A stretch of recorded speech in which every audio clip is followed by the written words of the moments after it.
South ఇండియాలోనే biggest sorry store మన Varahi silks మన విజయవాడ ఎంజీ రోడ్ లో డిసెంబర్ 4వ తారీఖున ఘన ప్రారంభం.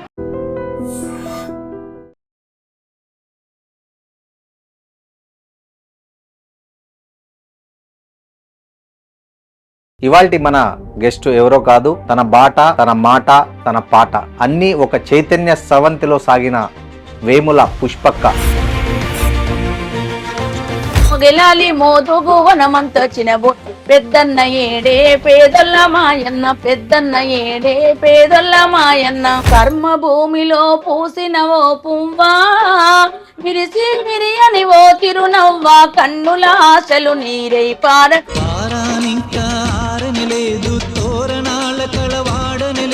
మీకు ఈ పాటకు ఫస్ట్ సంబంధం ఎక్కడ కుదిరింది? నాన్న ఆల్రెడీ నక్సలైట్ పార్టీలోనే ఉన్నాడు, ఇంటికి విప్లవకారులు వచ్చిపోడు. బాల్యం గురించి చెప్తారా? దసరా హాలిడేస్ వచ్చినా పార్టీ దగ్గరికి వచ్చేదాన్ని, సంక్రాంతి హాలిడేస్ వచ్చిన సమ్మర్ 3 months అన్నల్లో కలిసిపోయే కొడుక అదృష్టం అందరికి రాదు.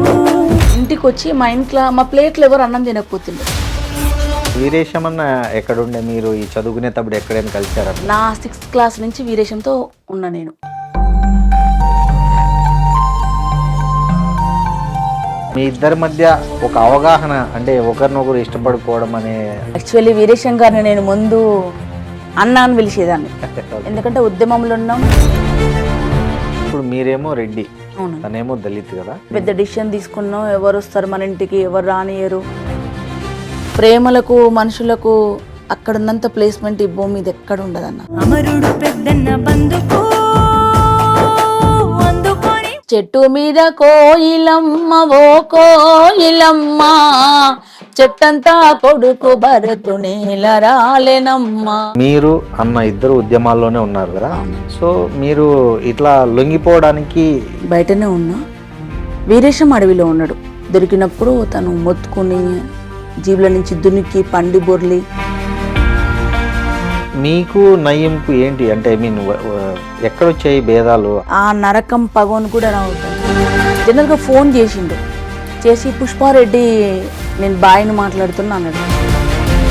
సో మీకు ఈ ఉద్యమ జీవితం నుంచి రాజకీయ జీవితంలోకి రావాలనే ఆలోచన ఎప్పుడు కలిగింది? అసలు మేము రాజకీయాలకు వస్తామని, ఈ స్టేజ్లో ఎమ్మెల్యేలం అవుతామని, ఇట్లుంటామని ఏ రోజు కలగనలేదన్న. సో ఎట్లా ఫీల్ అయినారు అక్క ఫస్ట్ మీరు ఎమ్మెల్యే కంటెస్ట్ చేయమని బీఆర్ఎస్ నుంచి మీకు ఒక ఆఫర్ వచ్చి? అక్కడ ఎంత నేర్చుకొని వచ్చినామన్న, ఈ పార్లమెంట్ రాజకీయాలకు వచ్చినాక మళ్ళీ జీరో కాంచి నేర్చుకున్నాం.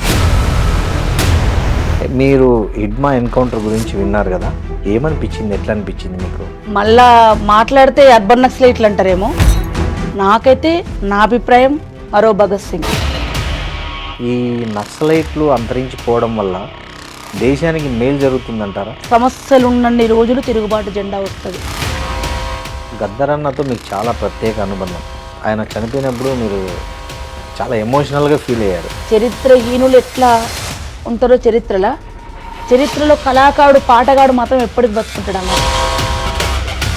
ఈ మధ్య మీరు ఒక కాంట్రవర్సీ స్టేట్మెంట్ ఏదో ఒకటి వచ్చింది, నన్ను బద్నాం చేయొద్దండి అని. ఆడపిల్ల రోడ్డు మీద ఏ ప్రొఫెషన్లు ఉన్నా మాకు స్పెషల్ సవాళ్ళు ఉంటాయన్న. మీరు ఒక ట్రస్ట్ పెట్టి చాలా సేవలు చేస్తున్నారని మా విజ్ఞేష్ కూడా చెప్పాడు నాకు.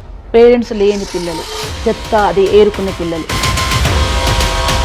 ఇప్పటి వరకు రాజకీయంగా కావచ్చు లేదా సాంస్కృతికంగా కావచ్చు ఎక్కడైనా వేధింపులు కానీ? కాలేజీల దగ్గర ఇంటర్వ్యూలు అవుతున్నప్పుడు నేను కాపలు కాసేదాన్ని. ఎవడు అమ్మాయిల కోసం ఎరవేస్తున్నాడు, ఎవరు వేధిస్తున్నారు, ఉరికిచ్చి కొట్టేదాన్ని. నమస్తే, వెల్కమ్ టు ఐ డ్రీమ్. నేను మీ రొద్దం శ్రీనివాస్. ఇవాల్టి మన గెస్ట్ ఎవరో కాదు, తన బాట, తన మాట, తన పాట అన్నీ ఒక చైతన్య స్రవంతిలో సాగిన వేముల పుష్పక్క మనతో ఉన్నారు. ఆమె ఒక ఫోక్ సింగర్గానే కాదు, ఒక ఉద్యమకారినిగా, తెలంగాణ సాంస్కృతిక సారథిగా కూడా తెలంగాణతో పాటు తెలుగు రాష్ట్ర ప్రజలందరికీ తన గాత్రంతో, తన మాటతో ఎంతో సుపరిచితులైన వ్యక్తి. ఆమె మనతో ఉన్నారు. నమస్తే పుష్పక్క. నమస్తే అన్న. పుష్పక్క చెప్పండి, ఎలా ఉన్నారు? బాగున్నా. బాగున్నారా అక్క? మీ ఉనికే పాట. అసలు మీకు ఈ పాటకు ఫస్ట్ సంబంధం ఎక్కడ కుదిరింది, ఎలా కుదిరింది, దాని నేపథ్యం గురించి ఒకసారి చెప్పండి. నాన్న పేరు భిక్షం రెడ్డి, ఓకే. అమ్మ అండమ్మ. నాన్న బై బర్త్ మేము పుట్టక ముందు ఆయన విప్లవోద్యమంలో ఉన్నాడు, ఒక లీడర్. మేము మా జ్ఞానం వచ్చి సమాజంలో చూసి మాటలు విని మాకు ఇప్పటికీ జ్ఞాపక శక్తి ఉన్నప్పుడు నాన్న ఆల్రెడీ నక్సలైట్ పార్టీలోనే ఉన్నాడు. ఇంటికి విప్లవకారులు వచ్చిపోడు, పాటలు పాడేటోళ్ళు, రైతు కుల సంఘం వాళ్ళు, కార్మిక సంఘాల వాళ్ళు వచ్చిపోడు, నిత్యం వాళ్ళే. మేము బంధువుల దగ్గర పోడు తప్ప మా ఇంటికి బంధువులు వచ్చాడు ఎప్పుడు లేదు. మేము చిన్నగా ఉన్నప్పుడు విప్లవకారులతోనే ఉండేది ఇల్లు. అట్లా వాళ్ళు పాటలు పాడేటోళ్ళు వచ్చినప్పుడు పాటలు పాడని నేర్చుకున్నాడు. మీ అందరికీ తెలిసిందే, పాట తొందరగా ఆకర్షించుకుంటుంది, తొందరగా అది చేస్తుందని. అట్లా నేను నాన్న పాట పాడుతుండే, బయట ఏం పాడకపోతున్నా నేర్పించడానికి పాడుతుండే ఆయన. నేను అట్లా పాట నేర్చుకున్నా. అక్క ఫస్ట్ మీకు మైండ్లో అట్రాక్ట్ అయిన పాట గుర్తుందా? ఉందన్న. ఏం పాట అక్క? అట్రాక్ట్ అయింది అంటే చాలా పాటలు ఉన్నాయి, కానీ నేను ఫస్ట్ అంటే విన్న మీ పాట, ఊహ తెలిసి విన్న తర్వాత అరే ఈ పాట బాగుంది, ఇట్లా పాడాలా, నేను పాడాలా అనుకుని ఎగ్జైట్మెంట్ ఫీల్ అయింటారు.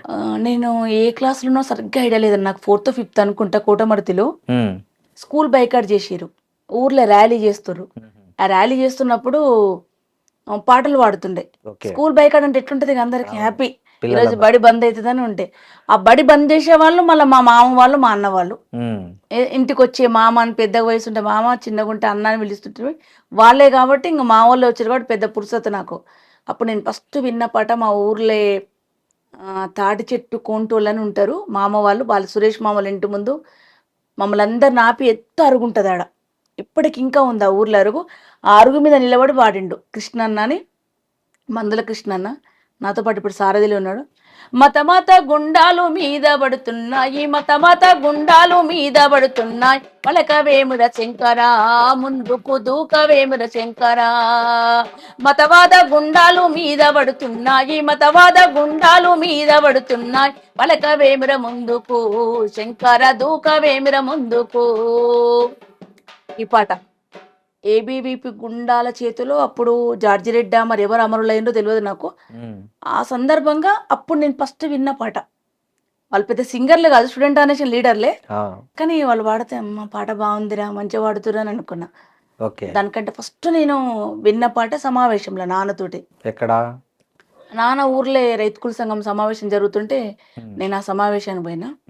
ఆ సమావేశానికి పోతే ఆ సమావేశంలో ఉత్తనే నాన్న సైకిల్ మీద ఎక్కించుకొని పోయిండు. మీ నాన్న కూడా మంచిగా గాత్రం మీలాగే ఉండేదా? మంచిగా వాయిస్ పాడుతాడు, మంచిగా పాడుతాడు. బయట ఎప్పుడు సింగర్ కాదు కానీ లోకల్ సమావేశాలు పాడుతాడు ఆయన. ఆయన ఎందుకు తీసుకుపోయిండో నాకు తెలియదు, నేను ఎందుకు పోయినా నాకు తెలియదు, కానీ సైకిల్ మీద ఎక్కించుకొని పోయిండు. కూర్చున్నప్పుడు వాళ్ళు పాడిన పాట. ఏ పాట? మొగిలాలి మందార మొక్కల్ల పూలేవి, మొగిలాలి మందార మొక్కల్ల పూలే, పెద్దన్న ఏడే పేదొల్ల మాయన్న, పెద్దన్న ఏడే పేదొల్ల మాయన్న. ఆహా మొగిలాలి మోదుగు వనమంత చినబోయే, మొగిలాలి మోదుగు వనమంత చినబో, పెద్దన్న ఏడే పేదొల్ల మాయన్న, పెద్దన్న ఏడే పేదొల్ల మాయన్న. ఆరే పెద్దన్న ఉన్నాడు అడివంత ఉన్నాడు, ఉన్నాడే చూడు మోదుగు వనములో, ఆహా విరబూసినాడే మందార మొక్కయి, ఆహా విరబూసినాడే మందార మొక్కయి. మొగిలాలి మోదుగు వనమంత చినబోయే, మొగిలాలి మోదుగు వనమంత చినబోయే, పుల్లరెడ్డేడే పేదొల్ల మాయన్న, పుల్లరెడ్డేడే పేదొల్ల మాయన్న. నేను ఫస్ట్ విన్న పాట ఇది. ఇప్పటికీ మీకు అలా ముద్రించుకుపోయింది ఆ పాట. దాని తర్వాత నేను చాలా సార్లు పాడినామన్నా ఆ పాట, చాలా సార్లు పాడిన కానీ విన్నా నేను ఆ పాట. నాన్న కూడా నాకు పేపర్ మీద రాసి నేర్పించిన పాట. ఫస్ట్ వాళ్ళు నేర్పించిండు, పేపర్ మీద రాసి స్కూల్కి అప్పుడు పలుకుంటుండే కదా, దాంతో పాటు నాకు ఫస్ట్ ఒక పెద్ద పేపర్ మీద వాళ్ళని పెద్ద పెద్ద అక్షరాలు రాసి బాపు ఇచ్చి పంపించిండు స్కూల్కు, నా బిడ్డకే ముందు రావాలని. దాని తర్వాత నాకు తన పేపర్ మీద రాసి ఇచ్చిన పాట ఈ పాట. ఓ, మీ ఫాదర్తో అటాచ్మెంట్ ఉన్న పాటలు ఇవి రెండు. మీ బాల్యం గురించి చెప్తారా? అంటే ఎక్కడ, ఏమి, ఎలా? అంటే బాల్యము ఇప్పుడు యాదాద్రి భువనగిరి జిల్లా అడ్డగూడూరు మండలం కోటమర్తి విలేజ్. నా బాల్యము 6th క్లాస్ వరకు అమ్మా నాన్నలతో ఉన్నా. 6th తర్వాత అమ్మా నాన్నలతో. నేను దసరా హాలిడేస్ వచ్చినా పార్టీ దగ్గరికి వచ్చేదాన్ని, సంక్రాంతి హాలిడేస్ వచ్చిన, సమ్మర్ 3 months పల్లెలకి గ్రామాలకు ధరలండి విద్యార్థి సంఘాలను పిలిపిస్తుండే. అప్పుడు మా పార్టీ కుటుంబాలలో ఉన్న పిల్లలందరినీ తీసుకొస్తుండే. అసలు మేము అందరు అమ్మమ్మ ఇళ్ళకు వాళ్ళకు పోతారు కదా, మాకు ఎప్పుడు హాలిడేస్ వస్తాయి ఎప్పుడు వాళ్ళ గ్రామాలకని ఉండేటోళ్ళం. ఆ గ్రామాలకు పోయి అక్కడ ఉండి వాళ్ళతో ఉండి బాల్యమంతా నాకు ఉద్యమంతోని ప్రజలతోటి ఆ ప్రజా కుటుంబంలో ప్రజల కోసం పనిచేసే కుటుంబాలతోనే అనుబంధం తక్కువ. ఇప్పటి కూడా నాకు రిలేషన్ అనేది చాలా తక్కువ. మా అమ్మమ్మ వాళ్ళు తప్ప ఎవరి దగ్గరికి పోయేది లేదు, ఎవరి దగ్గర ఉండేది లేదు. చాలా ఆడుతూ పాడుతూ గడిపినన్న. నాటకాలు వేసిన, ఫస్ట్ స్కూల్లో నాటకాలు వేసినాం. దాని తర్వాత డెంకల ప్రతిపాదన మీద, వరల్డ్ బ్యాంక్ వ్యతిరేకంగా, అందాల పోటీ వ్యతిరేకంగా అప్పటి నుంచి ప్రారంభమైన ప్రతి కార్యక్రమం.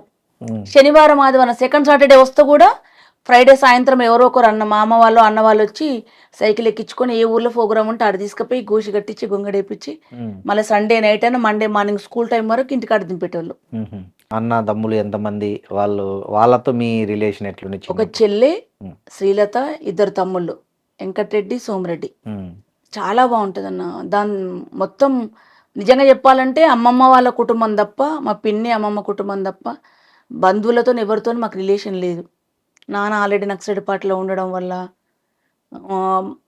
పేదరికం, రెడ్డి అయినా పేద కుటుంబం అవ్వడం వల్ల మాకేం పెద్ద అట్లాంటి కోరికలు ఆశలు ఏం లేకపోవడం వల్ల నాన్న చిన్నప్పటి నుంచి ఇంట్లో దేవుడే లేకుండా పెంచాడు మమ్మల్ని. ఆయన ఇప్పటికీ దేవుని మొక్కడు. ఇంట్లో దేవుడు లేడు, ఏ సాంప్రదాయాలు పాటించరు. ఊర్లో అన్ని కులాలు, అనగారిన కులాలు ఎవరున్నారో వాళ్ళు వచ్చి మామని వరుస పిలుస్తుంటే ఇంటికి వచ్చి మా ఇంట్లో మా ప్లేట్లు ఎవరు అన్నం తినకపోతుండే. మా బంధువులు ఫంక్షన్లో పిలిస్తే ఏదైనా వస్తే ప్లేట్లు తినకపోతుండే వాళ్ళు.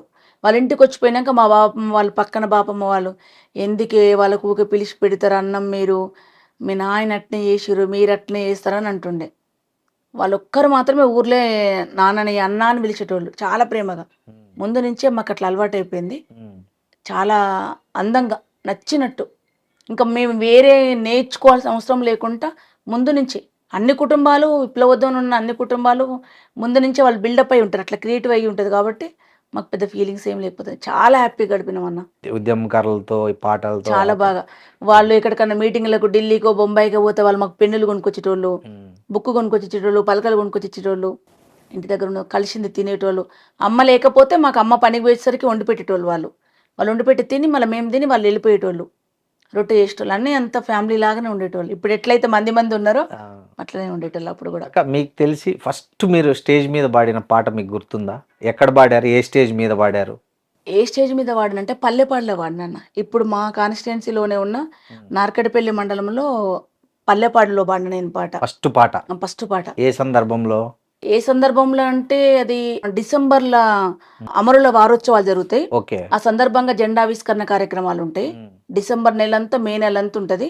నాకు తెలిసి డిసెంబరో మేనో అనుకుంటా. సమ్మర్లోనే డాన్స్ క్యాంపెయినింగ్ పెడతారు. ప్రతి సమ్మర్ వచ్చినప్పుడు కుటుంబాల నుంచి వచ్చిన పిల్లలు, ఇంకా మిగతా వాళ్ళు ఎవరైనా కొత్త వాళ్ళు వస్తే డాన్స్ నేర్పియడము, స్ట్రీట్ ప్లే నేర్పియడం, పాట పాడడం, డప్పు, ఇవన్నీ ఒక 20 రోజుల నుంచి నేర్పించుకుని దాని సందర్భంగా ఒక సభ పెట్టేటోళ్ళు. ఆ సభలో నేను పాట పాడిన. ఫస్ట్ పాట ఏ క్లాస్ ఉంటే అప్పుడు మీరు? 6th అన్న. సిక్స్త్ సమ్మరా 7th సమ్మరా ఐడియా లేదు నాకు, ఇన్నేళ్ళు కాబట్టి. ఏం పాట పాడారక్క?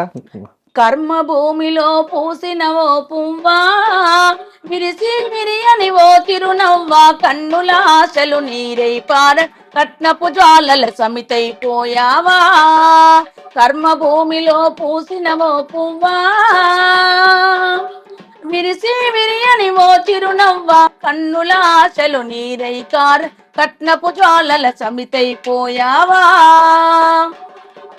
పారానింకా ఆరనలేదు, తోరణాలు కలవాడనలేదు, పారానింకా ఆరనలేదు, తోరణాలు కలవాడనలేదు, పెళ్లి పందిరి తీయనలేదు, బంధువులిళ్ళ చేరనలేదు, మంగళనాదాలాగనలేదు, అప్పగింతలు అవ్వనలేదు, గలగల పారే ఓసెల ఏడా పెళ్లి కూతురుగా ముస్తాబయ్యి శ్మశానానికే కాపురమేలావా.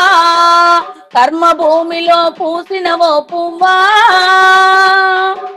విరిసి విరియని ఓ చిరునవ్వా, కన్నుల ఆశలు నీరై కారగం, కట్నపు జ్వాలల సమితైపోయావా.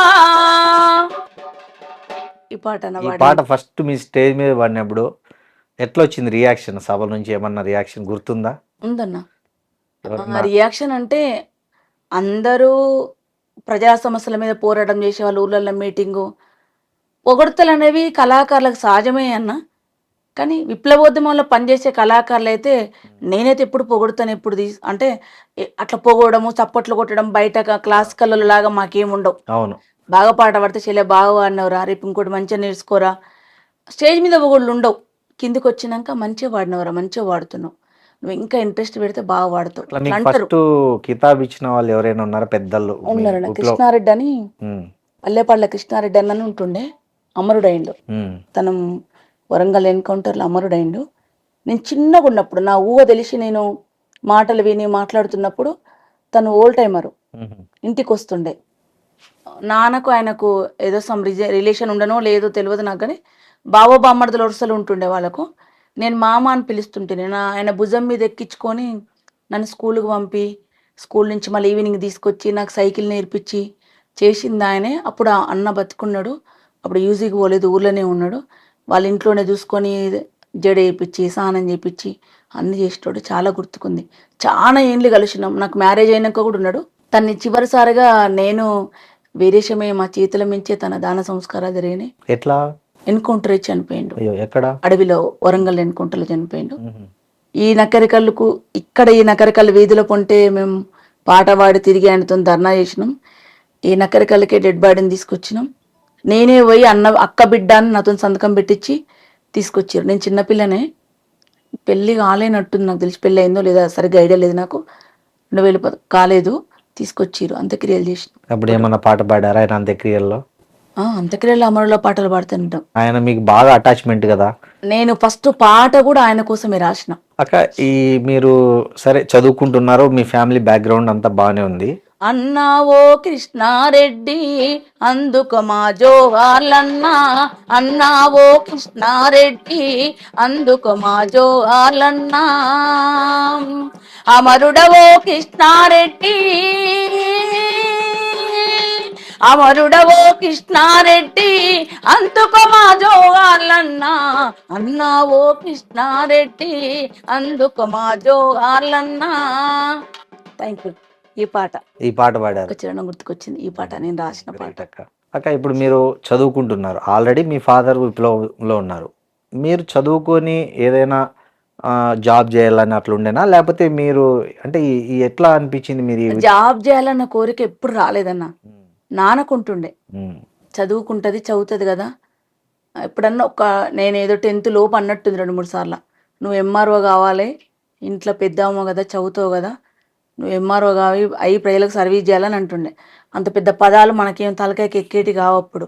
అంతకంటే ముందే ఇంత పెద్ద రాజకీయాలు, వాళ్ళతో పాటలు పాడు, బజార్లు ఎమ్మడి తిరుగుడు, డప్పులు, గజ్జలు, కాబట్టి ఆ ఎంఆర్ఓ అనే పదాన్ని ఈ డామినేట్ చేసినాయి నన్ను.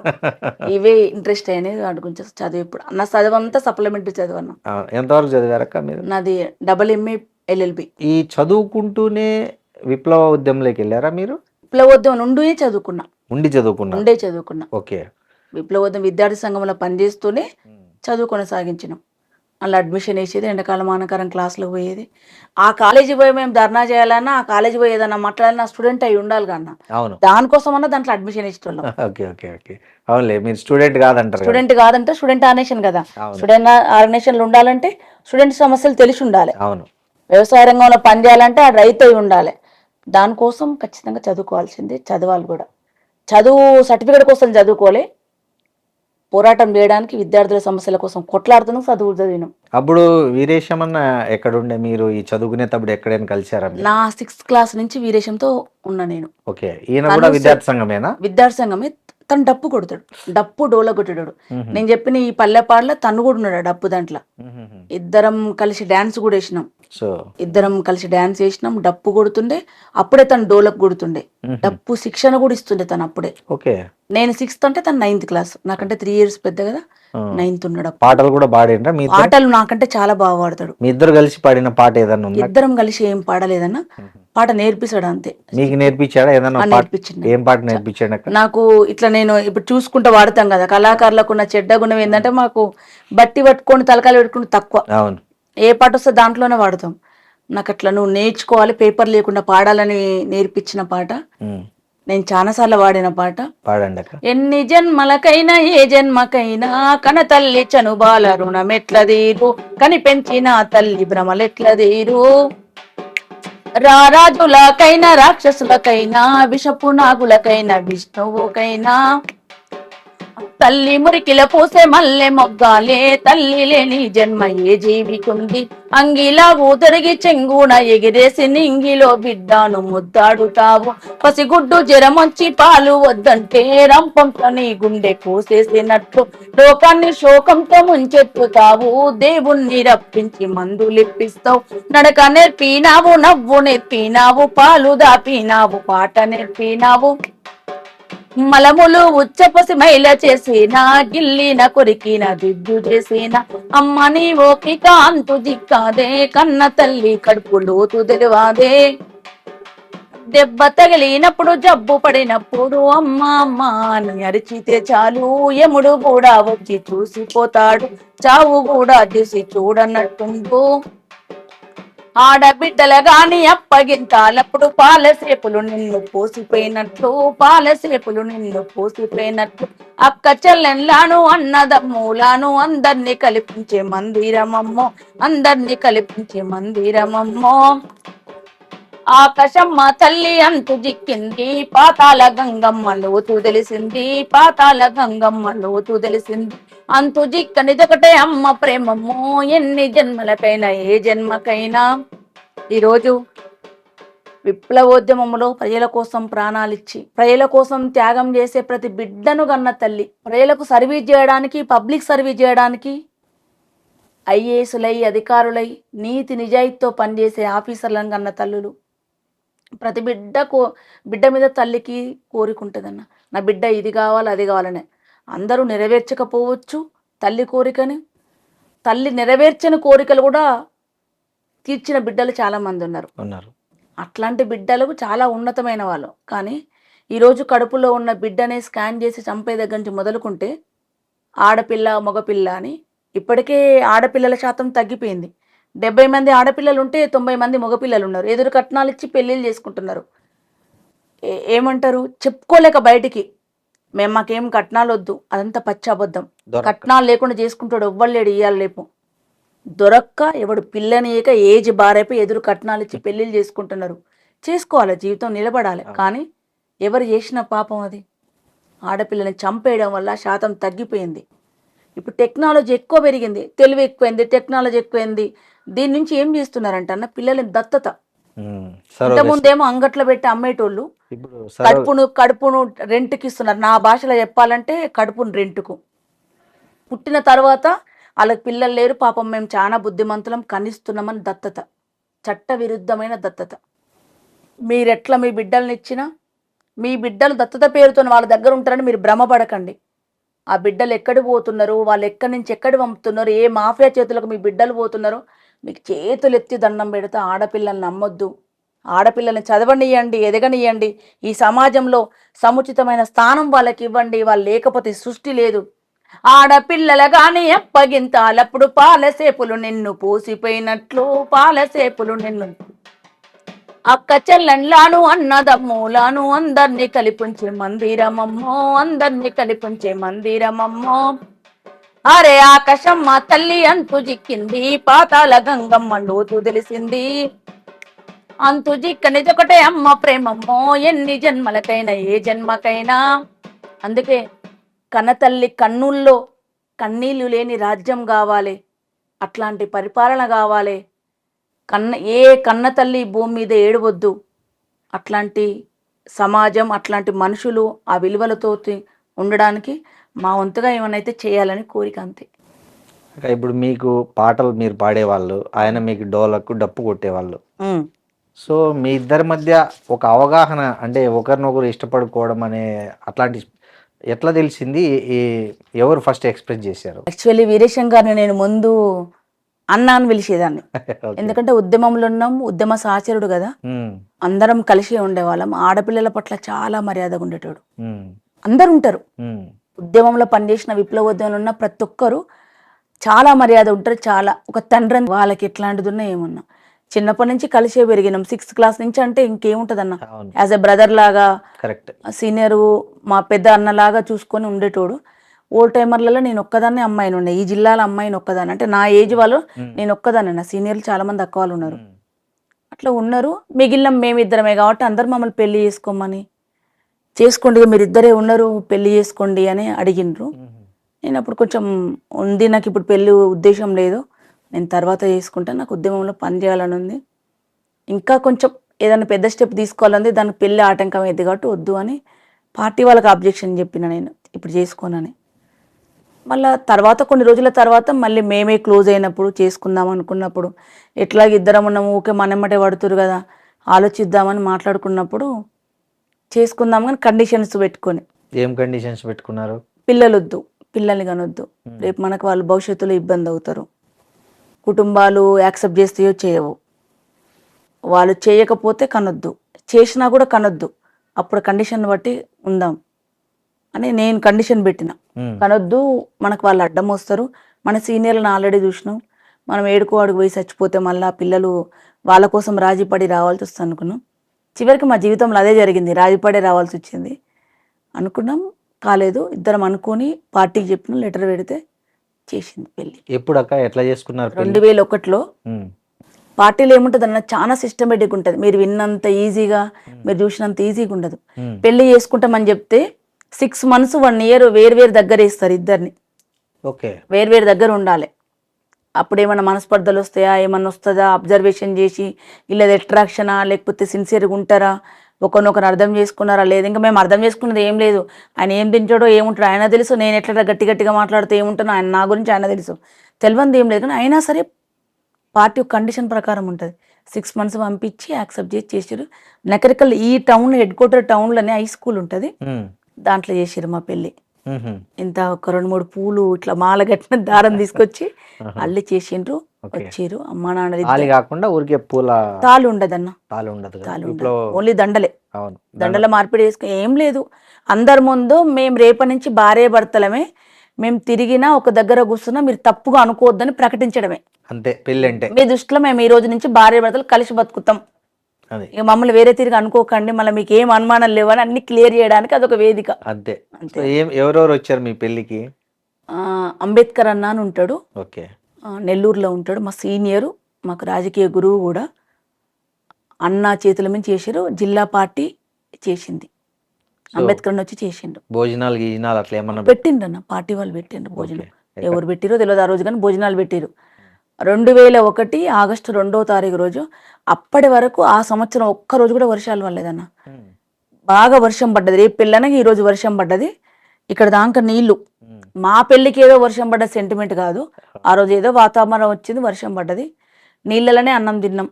తడిసే బట్టలు సగం దాకా ఇందాక తడిసి, మా పెళ్లి ఫోటోలు తడిసే ఉంటాయి, తడిసిపోయి దండలు వేసుకొచ్చుకున్నాం. ఓకే, వరుణ దేవుడు మీకు శుభం పలికాడు అన్నట్లు, ప్రజలు దీవెనలు ఇచ్చిరు. ఓకే. సో పెళ్ళి అయినాక మళ్ళీ ఒకే దగ్గర వేసారా మిమ్మల్ని పార్టీలో పనిచేయడానికి? ఎక్కడుంటే అక్కడైనా ఒకే దగ్గర ఏం లేదు, ఇక ఎవరి పని వాళ్ళు, ఎవరి కమిటీ నిర్మాణం, ఎవరి పనులలో వాళ్ళు ఉండాల్సిందే, ఎక్కడోళ్ళు అక్కడ ఉండాల్సిందే. ఇప్పుడు మీరేమో రెడ్డి, అవును, తనేమో దళిత్ కదా. సో మీరు పెళ్లి చేసుకుంటే మీ ఇంట్లో వాళ్ళు కానీ వాళ్ళ ఇంట్లో వాళ్ళ రియాక్షన్ ఎట్లుంది? అప్పుడు సొసైటీలో ఎలాంటి సిచ్యువేషన్ ఫేస్ చేశారు? ఎందుకంటే ఇప్పుడు కంటే అప్పుడు ఇంకా ఎక్కువ కులతత్వం చాలా ఎక్కువ ఉంది. సో ఇప్పుడు ఉంది, ఇప్పుడు కొంచెం సోఫిస్టికేటెడ్ గా ఉంది, హైటెక్. ఇప్పుడు ఎవరికి కనబడకుండా చూడుబుట్ట వేసుకుంటాము, వాడు అంత ముందు ఏమో ఈడు ఎందుకు వచ్చిందా రాని ఎద్దు గడప దగ్గరకని ఎల్లగొట్టేటోళ్ళు, ఇప్పుడు కుసబెట్టుకొని తిట్టుకుంటాడు. అవును, మన వేరే ప్లేట్ పెడతాడు, ఏం చేస్తాడు, అనుభవించే వాళ్ళు తెలుస్తుంది అవన్నీ. ఏం పోలే, ఇప్పుడు కూడా కులం ఏం పోలేదు, పోదు కూడా ఇండియాలో నాకు తెలిసినంత వరకు. పోవాలి, పోదంటే మళ్ళీ వెనక పడతాం అన్న, పోవాలి. మీకేమి ఎలా కన్విన్స్ చేశారు మీ ఫ్యామిలీస్ ని? కన్విన్స్ అవసరం లేదన్న, మా నాన్న మేము చిన్నగా ఉన్నప్పుడే చేసిండు. మేము చిన్నగా ఉన్నప్పుడే మా ఇంట్లో చాలా మంది పెళ్లిళ్ళు చేసిండు నాన్న. ఇంట్లో అంటే పార్టీలో నాన్న చేతుల నుంచి చాలా మంది పెళ్లిళ్ళు చేసి వాళ్ళు మా కళ్ళ ముందు పిల్లల్ని కన్నారు, మంచి హ్యాపీగా ఉన్నారు వాళ్ళందరూ. నాన్న ఎప్పుడు అబ్జెక్షన్ చెప్పలేదు, వీరేశం గారి సైడ్ నుంచి వాళ్ళ ఫ్యామిలీ కూడా చెప్పలేదు. వాళ్ళ పేరెంట్స్, మా అమ్మ నాన్న ఎంతో వాళ్ళ అమ్మ నాన్ననే పిలుస్తాను నేను ఇప్పుడు కూడా, వాళ్ళు చనిపోయినరు అమ్మ నాన్న, బావల్ని కూడా అన్న అనే పిలుస్తాను నేను. ఎవరి నుంచి అబ్జెక్షన్ లేదు, కానీ అమ్మకు కొంచెం భయం ఉండే, ఆమెకు లోకం సమాజం తెలియదు కదా, ఆమె ఒక్కతే అబ్జెక్షన్ చెప్పింది. ఇంత పెద్ద డిసిషన్ తీసుకున్నాం, ఎవరు వస్తారు మన ఇంటికి, ఎవరు రానియరు, ఇప్పటికీ మేయ వాళ్ళు ఇట్లా ఇట్లు ఉన్నాం, మనం ఎందుకు అట్లా చేసినాం అని ఒక్కసారి ఏడ్చింది.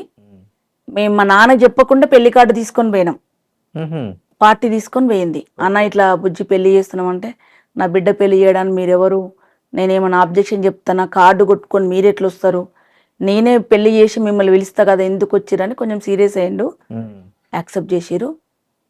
అమ్మ ఆ క్షణం వరకే, అర్ధగంట వరకే ఆమె చూపించింది కోపం. దాని తర్వాత ఆమెనే పెద్ద, ఆమెనే అన్ని, ఇప్పుడు ఎమ్మెల్యే గారికి ఆమెనే ఇష్టమైన అమ్మ.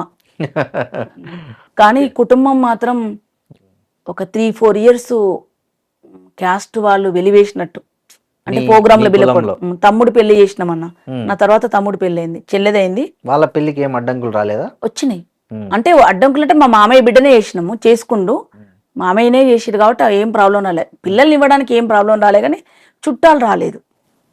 వాళ్ళ ఇళ్ళ కార్యాలు అయితే మమ్మల్ని పిలవకపోవడము, పిలవలేదని మేము ఏం ఫీల్ అవ్వలే, కానీ పిలవలేదు. ఒక 3-4 ఇయర్స్ వరకు చాలా ప్రాబ్లమ్స్. మేమెవరం ఫీల్ కాలేం, మన అవసరం లేదని మేమున్నాం, కానీ అమ్మ ఫీల్ అవుతుండే. అవునండి. నేను ఎట్లా పిలిస్తే పోయేదాన్ని కాదు. మీరు ఎప్పుడన్నా వెళ్ళి మీకు సపరేట్ గా ప్లేట్ పెట్టిన సందర్భాలు ఉన్నాయా మీ బంధువుల ఇళ్ళల్లో? అట్లా అస్సలు లేవనా, లేవా? అట్లా పెడతారనే ఆలోచన ఉండు కాదు. వాళ్ళు తేడా కూడా మనకు అవగాహన ఉంది కదా, చిన్నప్పటి నుంచి నేర్చుకున్నాం కదా. అవగాహన ఉందంటే నా ఇళ్ళలో పోవడం మానేసుడు. అసలు నాకు చుట్టాల ఇళ్ళలో పోయే టైం కూడా లేదన్న, అంత టైం కూడా లేదు. ప్రేమ ఉన్న వాళ్ళ దగ్గరగా పోతాం, ఇప్పటి కూడా అంతే. ఎవరు స్వీకరిస్తారు, ఎవరు ప్రేమ కూడా రాళ్ళకాడికి. ఈ విప్లవ నేపథ్యంలో మీరు ఈ ఉద్యమంలోకి వెళ్ళారు కదా, అప్పుడు మిమ్మల్ని బాగా ఇన్స్పైర్ చేసిన నక్సలైట్ లీడర్స్ ఎవరు ఉన్నారా? చాలా మంది ఉన్నారన్న. కొంతమంది చెప్పండి, అంటే ఏ రకంగా అని. కూర రాజన్న ఉన్నాడు, ఇష్టం. అప్పుడు మేమున్న పాటలు ఆయన హీరో. క్లాసులు చెప్పడం, ప్రజల గురించి చెప్పడం, తండ్రిలాగా చూసుకోవడం. నాకు ఫస్ట్ పెన్ను కొనుక్కొచ్చింది ఆయననే. ఓకే. ఢిల్లీ నుంచి పెన్ను తెచ్చిన, పెన్నుకు ఇట్లా చేతులు ఉంటుండే, హ్యాండ్ లాగుంటుండే సింబల్ పైన చెక్క పెన్ను.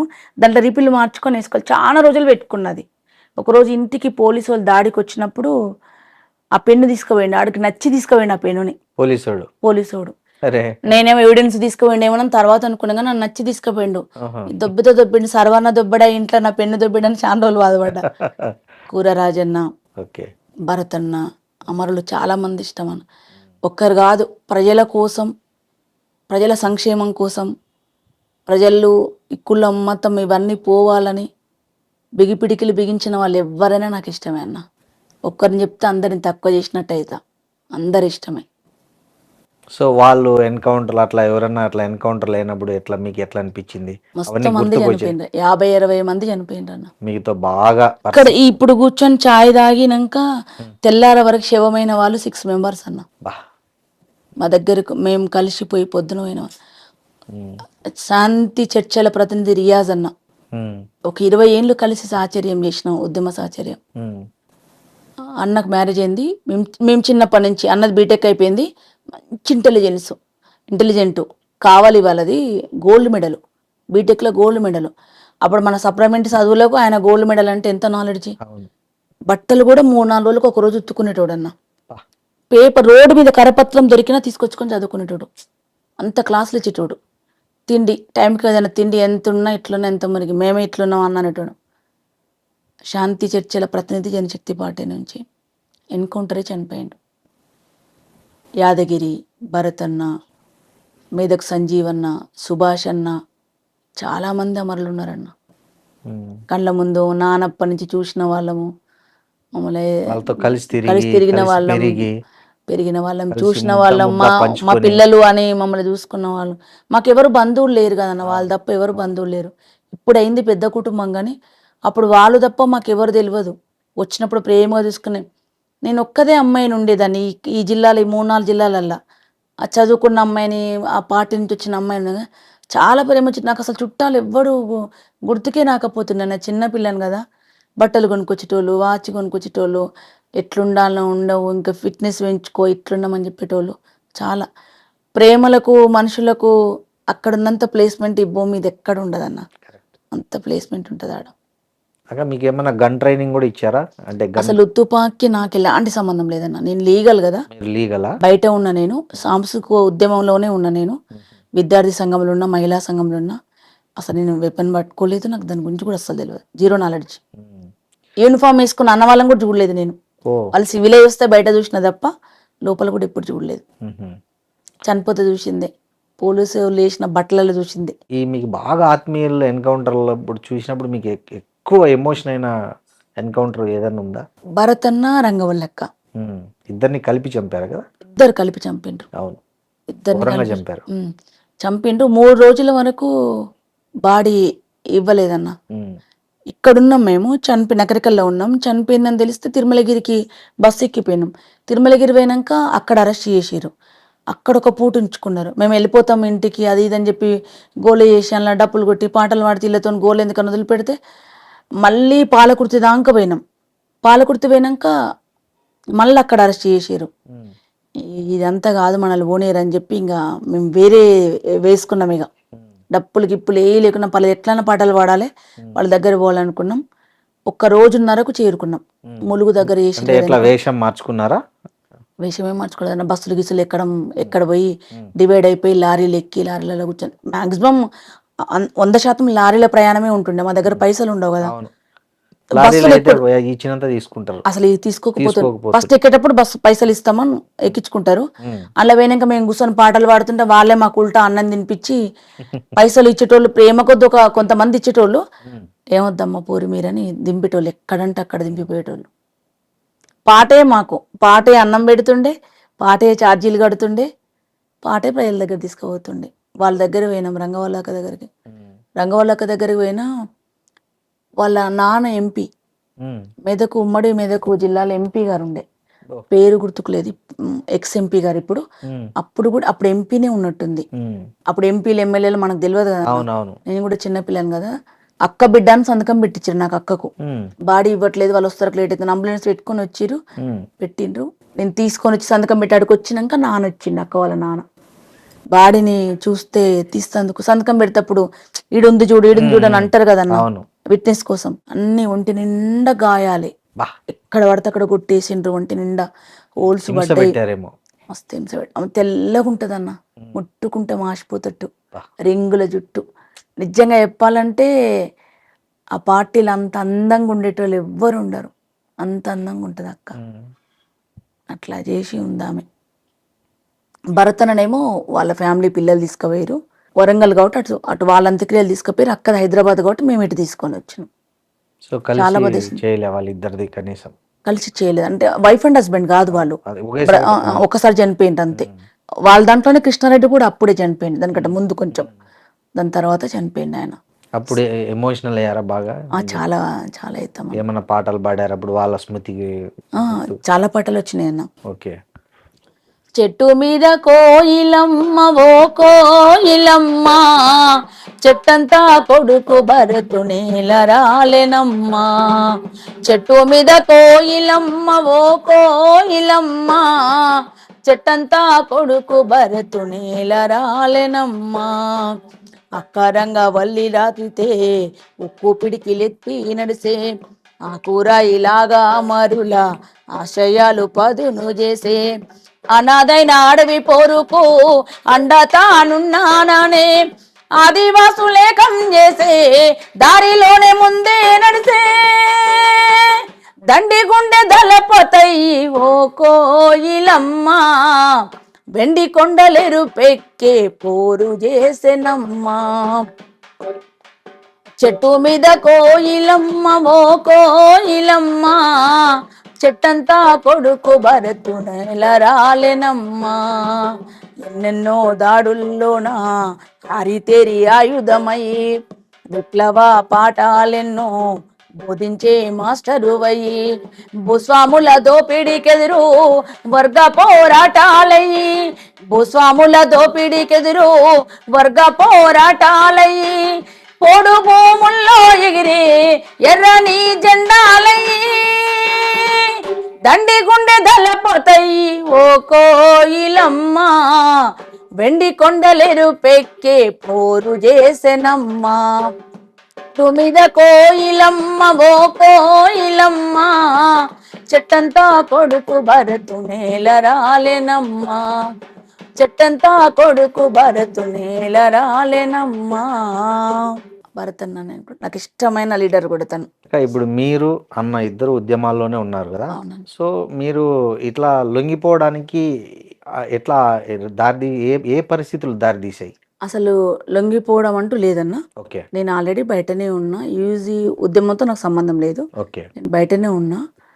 వీరేశం అడవిలో ఉన్నాడు, తను 2 times అరెస్ట్ అయ్యిండు. ఒకసారి పబ్లిక్లో అరెస్ట్ అయింది కాబట్టి తీసుకొచ్చి ఎన్కౌంటర్ చేయకుండా 3 days తర్వాత చూపించారు. దాని తర్వాత 3.5-4 years తర్వాత మళ్ళీ విజయవాడ దగ్గర అక్కడ దొరికిండు, చౌరస్తా దగ్గర దొరికినప్పుడు తను మొత్తుకుని జీబుల నుంచి దునికి పండి బొర్లి, నేను ఇట్లా నక్సలైట్లు నన్ను పోలీసులు తీసుకుపోతారు, ఎన్కౌంటర్ చేస్తారు, నల్గొండ జిల్లా చెప్పమని గట్టిగా మొత్తుకొని అక్కడ ఎవరో వీడియో తీసి దానివల్ల తను బతుకు బయటపడ్డాడు. బయటకు వచ్చిండు. అరెస్ట్ అయిన తర్వాత 3 ఏళ్ళు జైల్లో ఉన్నాడు. మళ్ళీ ఆ జైలు తర్వాత ఇంటికి వచ్చి ఉన్నాడు. రోజు కండిషన్ బెయిల్ ఉంటుండే. 6 months అనుకుంటా నాకు తెలిసి, Guntur Rajahmundry 6 months up and down చేస్తుండే. రోజు వెహికల్ ఉంటే వెహికల్, ఇక్కడ నుంచి రోజు ఖచ్చితంగా పోవాల్సిందే. అక్కడ ఉంటే మళ్ళీ ఇంకో కొత్త కేసు పెట్టి ఏం చేస్తారని అదొక టెన్షన్. పోయి వస్తుండే, వచ్చి ఉన్నాడు. సెకండ్ టైం అరెస్ట్ అయినప్పుడు తెలంగాణ ఉద్యమం ఉవ్వెత్తున వస్తుంది. ఇంట్లో కండిషన్ బెయిల్కి పోయి వస్తుండే తను. ఉవ్వెత్తున వస్తున్నప్పుడు పార్టీ కూడా ఉన్నది, కొన్ని కండిషన్స్ ఉన్నాయి. ఆ కండిషన్స్ వల్ల కొన్ని ప్రాబ్లమ్స్ అయినాయి. ఉన్నమేంగా అప్పుడు కేసీఆర్ గారు పిలిచారు, రమ్మన్నారు. తెలంగాణ ఉద్యమంలో మీ భాగస్వామ్యం కావాలి, యాక్టివ్గా ఉంటారు కదా మీరు, రమ్మని అడిగిండు. ఆలోచించుకొని చెప్తా అన్నాడు. తర్వాత మళ్ళీ పిలిచిండు, పని చేస్తా అని చెప్పినాం. అప్పుడు వచ్చిండు తను. లొంగిపోవడం, సరెండర్ అవ్వడం, ఈ పార్లమెంట్ రాజకీయాలకు అప్పుడు వచ్చిండే. అక్క ఇప్పుడు మీకు నయీంకు ఏంటి అంటే, ఐ మీన్ ఎక్కడొచ్చాయి భేదాలు? ఆయన మీ వీరేశం అన్నను చంపడానికి చాలా ప్రయత్నాలు చేశాడు. అవును. సో ఎందుకు అతనికి మీ మీద అంత కక్ష ఎందుకు వచ్చింది? అతనికి మీకు అంత అసలు నయం అంటే ఎవరో తెలియదు అన్న. మీకు తెలియదు. మీరు ఉద్యమంలో ఉన్నప్పుడు అతను ఎక్కడ లేడు. తను వేరే పార్టీ, మావోయిస్ట్ పార్టీలో తను పనిచేసిండు. మేము జనశక్తి పార్టీ, వేరే 2 విప్లవోద్యమం వేరు పార్టీలు ఇవి. తను అక్కడ ఉన్నాడు. తనకి ఎందుకు అక్కడ వచ్చినాయో మనకు తెలియదు. వచ్చేసింది తను బయట. ఆయనకు మన గొడవ లేదు, మొహం చూసుకుంది లేదు, ఎవరో కూడా తెలియదు మాకు అసలు. నక్సలైట్ పార్టీలలో ఎవరు పనిచేయొద్దు, ప్రజల కోసం ఎవరు పనిచేయొద్దు. ఎందుకు పనిచేయొద్దు అంటే ఆయనకు భయం, ఆయన చంపుతారని. ఓహో. ఆయనకున్న ప్రాబ్లం వల్ల ఏంటంటే ఎవడు బయటకు వచ్చేదిగినా వీడు నాకు థ్రెట్ అని వాడు చంపుతాడు. లోపలుంటే ఆయనకేం భయం లేదు, బయటకు వస్తే చంపుతారని భయం, లేకపోతే సహకరిస్తారేమో, చంపేటోళ్ళకి ఏమైనా సహకరిస్తారని భయం. నాకు తెలిసి దానికోసమే అనుకుంటా. చాలా భయపెట్టించిండు అన్న. ఓకే. అంటే ఎట్లాంటి థ్రెట్ ఫీల్ అయ్యారు మీరు ఆయన వల్ల? ఎలాంటి వచ్చాయి మీకు ఇన్సిడెంట్స్? నాకైతే వీరేశందేమో నాకు తెలియదు అన్న. నాకు మాత్రం ఒక్కసారి ఫోన్ వచ్చింది. ఏమని? జనరల్గా ఫోన్ చేసి పుష్పారెడ్డి నేను బాయ్ని మాట్లాడుతున్నా అన్నాడు. నన్ను ఎవ్వరు అట్లా పిలువరు. పుష్పారెడ్డి అని మీరు మిమ్మల్ని ఎవరు పిలువరు? కామన్ గా నన్ను ఎగతాళి చేసేది కూడా పిలువరు. మామూలుగా ఎవ్వరు పిలువరు. అట్లా పుష్పమ్మ అంటారు, అట్లనే అంటారు. అంటున్నారు ఎవరైనా, మరి ఎవరైనా అంటున్నారు ఏమో జోక్ గిట్లా అంటారు కదా అని నాకేం ఫీలింగ్ ఉందో అంటున్నాను అనుకున్నా. చెప్పండి అన్న అన్న నేను. అంటే నేను బాయ్ని అన్నాడు. ఏ బాయ్ అని అన్నా నేను. జనరల్ గా మనోళ్ళే చేస్తారని ఉద్దేశం ఉంటది కదా నాకు కూడా. అంటే నేను బాయ్ని అన్నాడు. చెప్పండి పుష్పారెడ్డి అంటే, బాయ్ అంటే నాకు తెలియదు, చెప్పండి అన్న, నేను గుర్తుపట్టలేదు అని మంచి జోయల్గా మాట్లాడుతున్నాను నేను. నయీం బాయ్ని అన్నాడు. ఇంకా నాకు అసలు ఏం చేయాలనో అర్థం కాలే.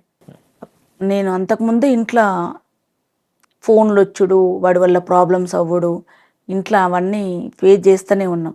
అంటే నేను చేయలేదు, తను చేస్తే నేను తన నుంచి టెన్షన్ తీసుకుంటున్నా. ఆయన ఏం చేస్తున్నాడో, ఈయనకి ఏమంటాడో నాకు ఏది తెలియదు, కానీ విని మాత్రం టెన్షన్. ఇప్పుడు కార్యకర్తలకు చెప్పలేం ఇట్లా థ్రెటన్ ఉందని, వాళ్ళ నుంచి ప్రాబ్లం, వాళ్ళు ఇంకా భయభ్రాంతులకు గురవుతారు. మేము కడుపులో పెట్టుకుని ఎన్ని రోజులు ఉండలేం, అయినా ఫేస్ చేస్తున్నాం. కానీ కేసీఆర్ గారు తెలుసు, చెప్పినాం. ఉంటే నేను చెప్పినట్టు వినకపోతే ఆయనది బాధ ఏంటంటే నల్గొండల గణపతిని పెట్టిరు. నాకు అప్పటి వరకు ప్రకాశం బజార్లో పెట్టే గణపతిని నయీం పెడతారని తెలియదు నాకు. ఓహో, అతను గణపతి విగ్రహాలు కూడా పెట్టిస్తాడు. ఆడొక్క ప్రకాశం బజార్లో పెట్టే విగ్రహాన్ని పెట్టేది. ఎందుకు అతనికి ఆ విగ్రహానికి ఏంటి సంబంధం? అక్కడ కొంతమంది ముస్లిమ్స్ ఉంటారు, మరి క్యాచ్ చేసుకోవడానిక, తన వెనకాల కూడా కొంతమంది హిందూ పిల్లలు ఉన్నారు కదా వాడుకోవడానికి, వాళ్ళు పెట్టేదా ఆధిపత్యం కోసం పెట్టిండో ఎందుకు పెట్టిండో తెలియదు నాకు. నాకు అప్పటి వరకు ఆయన గణపతులు పెట్టిస్తుందని తెలియదు. వినలేదు. ఆడ గణపతి పెట్టిస్తుండే, దానికి బొమ్మని ఫోర్స్ మమ్మల్ని. మేము ఎన్నడూ పోదానికి ఎందుకు పోతాం, మా కాన్స్టిట్యున్సీలో మేము తిరుగుతాం, మా కాన్స్టిట్యున్సీ కాదు కదా అని మా వర్షన్. పోలేదని నాతో నా డిస్కషన్ ఏం చేయలే, కానీ ఆయన ఉద్దేశం అక్కడికి పోతే మర్డర్ ప్లాన్ చేశారా? అక్కడికి పోతే ఇంకా దాని గురించి మనకు తెలియదు కదా. నాది వీరేశంగా ఆయనకు మాత్రమే తెలుసు. వీరేశంను పొమ్మనమని, పోకపోతే బాగుండదని నేను చెప్తే వింటలేడని, నేను పోను అంటున్నాడని, నువ్వు చెప్పమని అని. నేను ఎట్లా చెప్తా, తన అభిప్రాయం తనది కదా అన్న, నేను ఎట్లా చెప్తాను నేనన్నా. చెప్పాలని అన్నాడు. నేను చెప్పలేను అని చెప్పిన. నేను కూడా మస్తు గట్టిగా ఉండేదాన్ని అప్పుడు. భయపడ్డా కానీ నార్మల్ కొంచెం గ్యాప్ వస్తే భయపడదాను, కానీ నేను ఎందుకో అప్పుడైతే భయపడలేదు. అంతకుముందు వీరేశం చెప్తే భయపడ్డా, చాలా భయపడ్డా. మీ బాబు ఇప్పుడు స్లేట్ స్కూల్లో ఉన్నాడు హైదరాబాద్లో. ఇప్పుడు 12:30 అవుతుంది కదా, ఆటో ఎక్కుతాడు సెకండ్ సాటర్డే. వాడు ఔటర్ రింగ్ రోడ్ మీద లారీ కింద ఉంటాడు. బాబు ఇప్పుడు ఆటో ఎక్కుతున్నారు అని. అసలు నాకు ఇంకా నిజంగా బాబు ఎక్కుతారు. నేను ఫోన్ మాట్లాడిన ఆటో పోయింది. నాకు అసలు ఈ ఇంట్లోనే ఉన్నా, ఈ పక్కింట్లో ఉంటాడు అప్పుడు మేము. నాకు ఏం చేయాలో అర్థం కాలే, భయం అవుతుంది. చెప్పైతే చూస్తా అని చెప్పిన. చూడరు, చాలా మంది చచ్చిపోయారు ఔటర్ రింగ్ రోడ్ మీద. రేపు నీ కొడుకు చచ్చిపోయిందని కూడా వస్తున్నారు. నేను ఫోన్ పెట్టేసి మాకు ఇంటెలిజెన్స్ వాళ్ళు ఉన్నారు కదన్న, వీరేశం చెప్తే వాళ్ళు చెప్పి ఒక 2-5 minutes అయితే బాబుని క్యాచ్ చేసే వాళ్ళు మరి ప్లాన్ చేస్తారో తెలియదు అన్న. అక్కడైతే ఉన్నారు మనుషులు ఉన్నారు. సో మీ మనుషులు అక్కడికి వెళ్ళిపోయారు, అంత లోపల వెళ్ళిపోయినరు. బాబుని ఆటో ఎక్కియకుండా కారు ఎక్కిచ్చి ఈ దారి కాకుండా దారి తీసుకొని వచ్చారు. ఇక ఇంకా నరకం ఎట్లుంటది అన్న. మమ్మల్ని చంపితే ఏం కాదు, అంటే మేము ఏదో పిల్లల్ని వేసుకొని బండిలో తిరుగుతాం. పిల్లలు అక్కడ ఉంటారు, మేము ఇక్కడ ఉన్నాం. వాళ్ళకి ఏమవుతుందో మాకు తెలియదు. ముసలి తల్లిదండ్రులు, మా అమ్మ నాన్న ఉంటారు వాళ్ళ కాడ. వాళ్ళకి పిల్లలకు చెప్పలేము, వాళ్ళకి ఏం తెలియదు, చిన్నపిల్లలు వాళ్ళు. ఆ నరకం పగోని కూడా రావద్దన్న. ఎన్ని రోజు 1.5 సంవత్సరంన్నర ఒకరోజు ఇంటికి వచ్చిర్రు అటాక్ చేయడానికి. మీ మీద? వీరేశం మీద అనుకుంటా, నా మీద కాదనుకుంటా. బురకా వేసుకొని వచ్చిండ్రు, మాట్లాడుతున్నారు. విజిటర్స్ అందరు వెళ్ళిపోయినరు, వీరేశం లేడు. వీరేశం రాడు అని చెప్పిన. ఏం ఆన్సర్ చెప్తలేరు. అయితే హిందీలో చెప్పిన, ఇద్దరు నయ్యే బాయ్ సాబ్ అని చెప్పిన. చెప్తే మాట్లాడిండ్రు హిందీలో, కానీ ఇట్లా ట్రాన్స్లేట్ చేసే దాంట్లో తేడా వస్తుంది వాయిస్. నార్త్ ఇండియన్స్ లేదు అబ్బాయి మాట్లాడితే ఎట్లా వచ్చింది. ఓకే. నేను ఇంకా లోపలికి వచ్చి వీరేశం ఫోన్ కొట్టిన, ఇట్లా వచ్చింది ఏం చేయాలని అర్థం కావట్లేదంటే, నువ్వు కామ్గుండు అన్నాడు. నేను చూసుకుంటా, నువ్వు కామ్గుండమంటే నాకు ఆగుతలేదు, కొంచెం ఎక్కువనే ఉంటుండే అప్పుడు, గట్టి కోపం ఉంటుండే. బయటకు వచ్చి చూసిన ఏం చేస్తుండే, ఇట్లా కాలు వేసుకున్నాను. ఈ కాళ్ళకు జెంట్స్ చెప్పులు ఉన్నాయి, బురకా వేసుకున్నా ఇద్దరికి. అసలు ఎవరు మీరు, ఎందుకు వచ్చినాను గట్టిగాని ఎమ్మడి పడ్డాం. టౌన్లకి మూల దాకా పోసరికి ఆ రోజు ఆదివారం అంగట్లో కలిసిరు. వచ్చినాక ఫుల్ తిట్లు. వాళ్ళ దగ్గర వెపన్స్ ఉన్నాయి, నీ దగ్గర ఏం లేవు, ఎందుకు వాళ్ళు ఎమ్మడి పడ్డావు అని. వాళ్ళు షూట్ చేసినా మేము చచ్చిపోయేటోళ్ళం. కాకపోతే ఏంటంటే వాళ్ళ ఉద్దేశంలో నన్ను కాదు వచ్చింది, వీరేశం కోసం వచ్చిరు వాళ్ళు, అందుకే వెళ్ళిపోయారు. ఎన్నిసార్లు తప్పించుకుంటాడు వీరేశం అన్న ఇట్లాంటి ప్లాన్లు? అస్సలు చెప్పడన్నా. చెప్పడా? భయపడతారనే అస్సలు చెప్పడు, అట్లాంటివి ఎప్పుడు చెప్పడు. నాకు తెలిసినా, నేను ప్రత్యక్షంగా అనుభవించిన ఈ 2. ఇంకా మిగతా ఎన్నిసార్లు ఉండో తెలియదు. ఆయనకి ఎన్ని వచ్చినాయి, ఏమొచ్చినాయి ఏది తెలియదు. జాగ్రత్తగా ఉండమని చెప్పేటోడు. ఎవరికి ఏమైనా ఒకరు ఉంటామని అనేటోడు, అంతే, ఇంకేమనేటోడు కాదు. పిల్లలకు తెలుసా ఇదంతా, ఈ ట్రామా అంతా? తెలియదు, ఏది తెలియదు పిల్లలకి. వాళ్ళ నాన్న ఇంత పెద్ద లీడర్ అని కూడా ఇప్పుడిప్పుడే తెలుసు వాళ్ళకు. అసలు ఏం తెలియదు, ఏం చెప్పాం. అన్నిటికీ దూరంగా పెంచారు. దూరంగా ఏం పెంచలేదు, పార్టీకి ప్రజలందరితో ఉన్నాయి. కానీ ఈ థ్రెటన్ ఉన్న విషయాలు ఇవన్నీ ఎప్పుడు చెప్పాము, ఇప్పుడు కూడా చెప్పాము వాళ్ళకు. ఇప్పుడు వాళ్ళు పెద్దగా అయిండ్రు, వాళ్ళు కూడా రాజకీయాల్లోకి వస్తుంటారు కాబట్టి వాళ్ళకి అర్థమవుతుంది, కానీ ఏం చెప్పాం మనం, ఇంట్లో ఉన్న వాళ్ళకే చెప్పాం. నయీం నుంచి ఒక్కసారే ఫోన్ వచ్చింది, మళ్ళీ రాలేదు ఎప్పుడు? నాకైతే రాలేదన్న, నాకైతే రాలేదు ఒక్కసారి. అప్పట్లో కొంతమంది పోలీసులు కూడా నయీంకు తరఫునే పనిచేశారు అనేది కూడా ఉంది. యాక్చువల్ గా పూర్తిగా ఉన్నారన్న. వాళ్ళ అండర్లో డీజీపీ అండర్లోనే ఉన్నాడు, రాష్ట్ర డీజీపీ అండర్లోనే ఉన్నాడు. సాంబశివుడు మీటింగ్ పోతుంటే వచ్చిండ్రు, కాకపోతే ఫోన్ కాదు అది, మనుషులే వచ్చి వెహికల్ ఆపిరు. నా వెహికల్, మీటింగ్కి వెళ్ళొద్దు మీరు, వెళ్తే చచ్చిపోతారని. చంపుతారు, ఆడికి వచ్చి చచ్చిపోయినాను కంటే ఎక్కువ అని పోయినాం. అండ్ ఒక పెద్ద ఫోటో ఉంటుండే సాంబశివుడు అన్నది. వాళ్ళు ఎంత భయపడుతున్నారో ఏమొచ్చినా మనకు తెలియదు, కానీ ఎవరి కడుపులో వాళ్ళకే ఉంటది. పెద్ద కటౌట్ తెచ్చిరు అన్నది, సాంబశివుడు అన్నది పెద్దది, స్టేజ్ మీద అది పెడుతున్నారు. వీడు, నేను, ఇంకొక 2-3 అమ్మాయిలు ఉంటుండే. అది పక్కకుంటే నాకు అస్సలు నచ్చట్లేదు. పని తీరక పెట్టలేరేమో నేను అనుకుంటున్నా. ఆ ఫోన్ల వల్ల, టెన్షన్ వల్ల పెట్టలేదని నాకు తర్వాత తెలిసింది.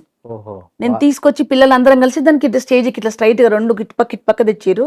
కష్టపడి లేపుకొచ్చి స్టేజ్కి పెట్టినాం. పైన పెట్టంగానే వచ్చిర్రు మనుషులు నా కాడికి. అది నీ చేతులతో నువ్వు కింద పడేస్తా తప్ప ఈ వెలిగొండ వదిలిపెట్టి వెళ్ళిపోవు, చచ్చిపోతే ఇట్లాంటి మీటింగ్ నాకు కూడా పెడతారు, ఏం కాదు పో అని అన్నా. పోయింటిగా వాళ్ళు మనుషులు అంటే అక్కడ ఉన్నారు మనుషులు, నయీం మనుషులు మొత్తం అన్న పూర్తిగా. సాంబశివుడు చనిపోయిన మీటింగ్ 2 సభల దాకా ఉన్నారు, పూర్తిగా ఉన్నారు. అసలు సాంబశివుణ్ణి చంపాల్సిన అవసరం నయీంకి ఎందుకు వచ్చింది? ఎవరు ప్రజల కోసం పనిచేస్తే వాళ్ళకి ఎవరు థ్రెట్ అనిపిస్తే వాళ్ళు చచ్చిపోవాలి. ఓకే, ఆయన లొంగిపోయి ఆయన ఏదో జనజీవన స్రవంతిలో కలిశాడు కదా. కలిసిన వాళ్ళనే చూస్తేనే భయం అన్న వాళ్ళకు. అదేలే, మేమే చచ్చిపోయి వచ్చినాం ఆల్రెడీ, సచిన పావులం మేము. ఈ సచిన పావులం చూస్తే కూడా ఆయనకు భయం సంపుతారని.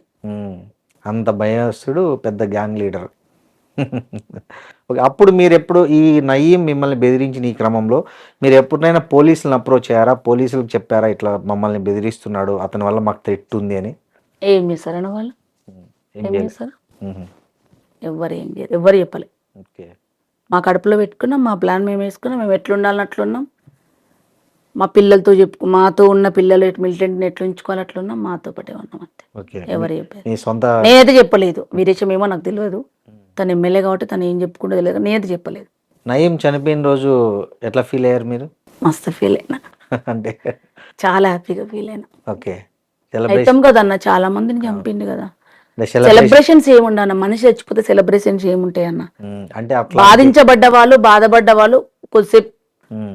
పోయిందిలే, ఉన్న వాళ్ళు ఎవరైనా ఫ్రీగా ఉంటారని అనుకుంటాం తప్ప మ్మ్. మనుషులు చచ్చిపోతే సెలబ్రేషన్ చేసుకున్నంత చెడ్డ బుద్ధి చాలా చెడ్డదన్నది.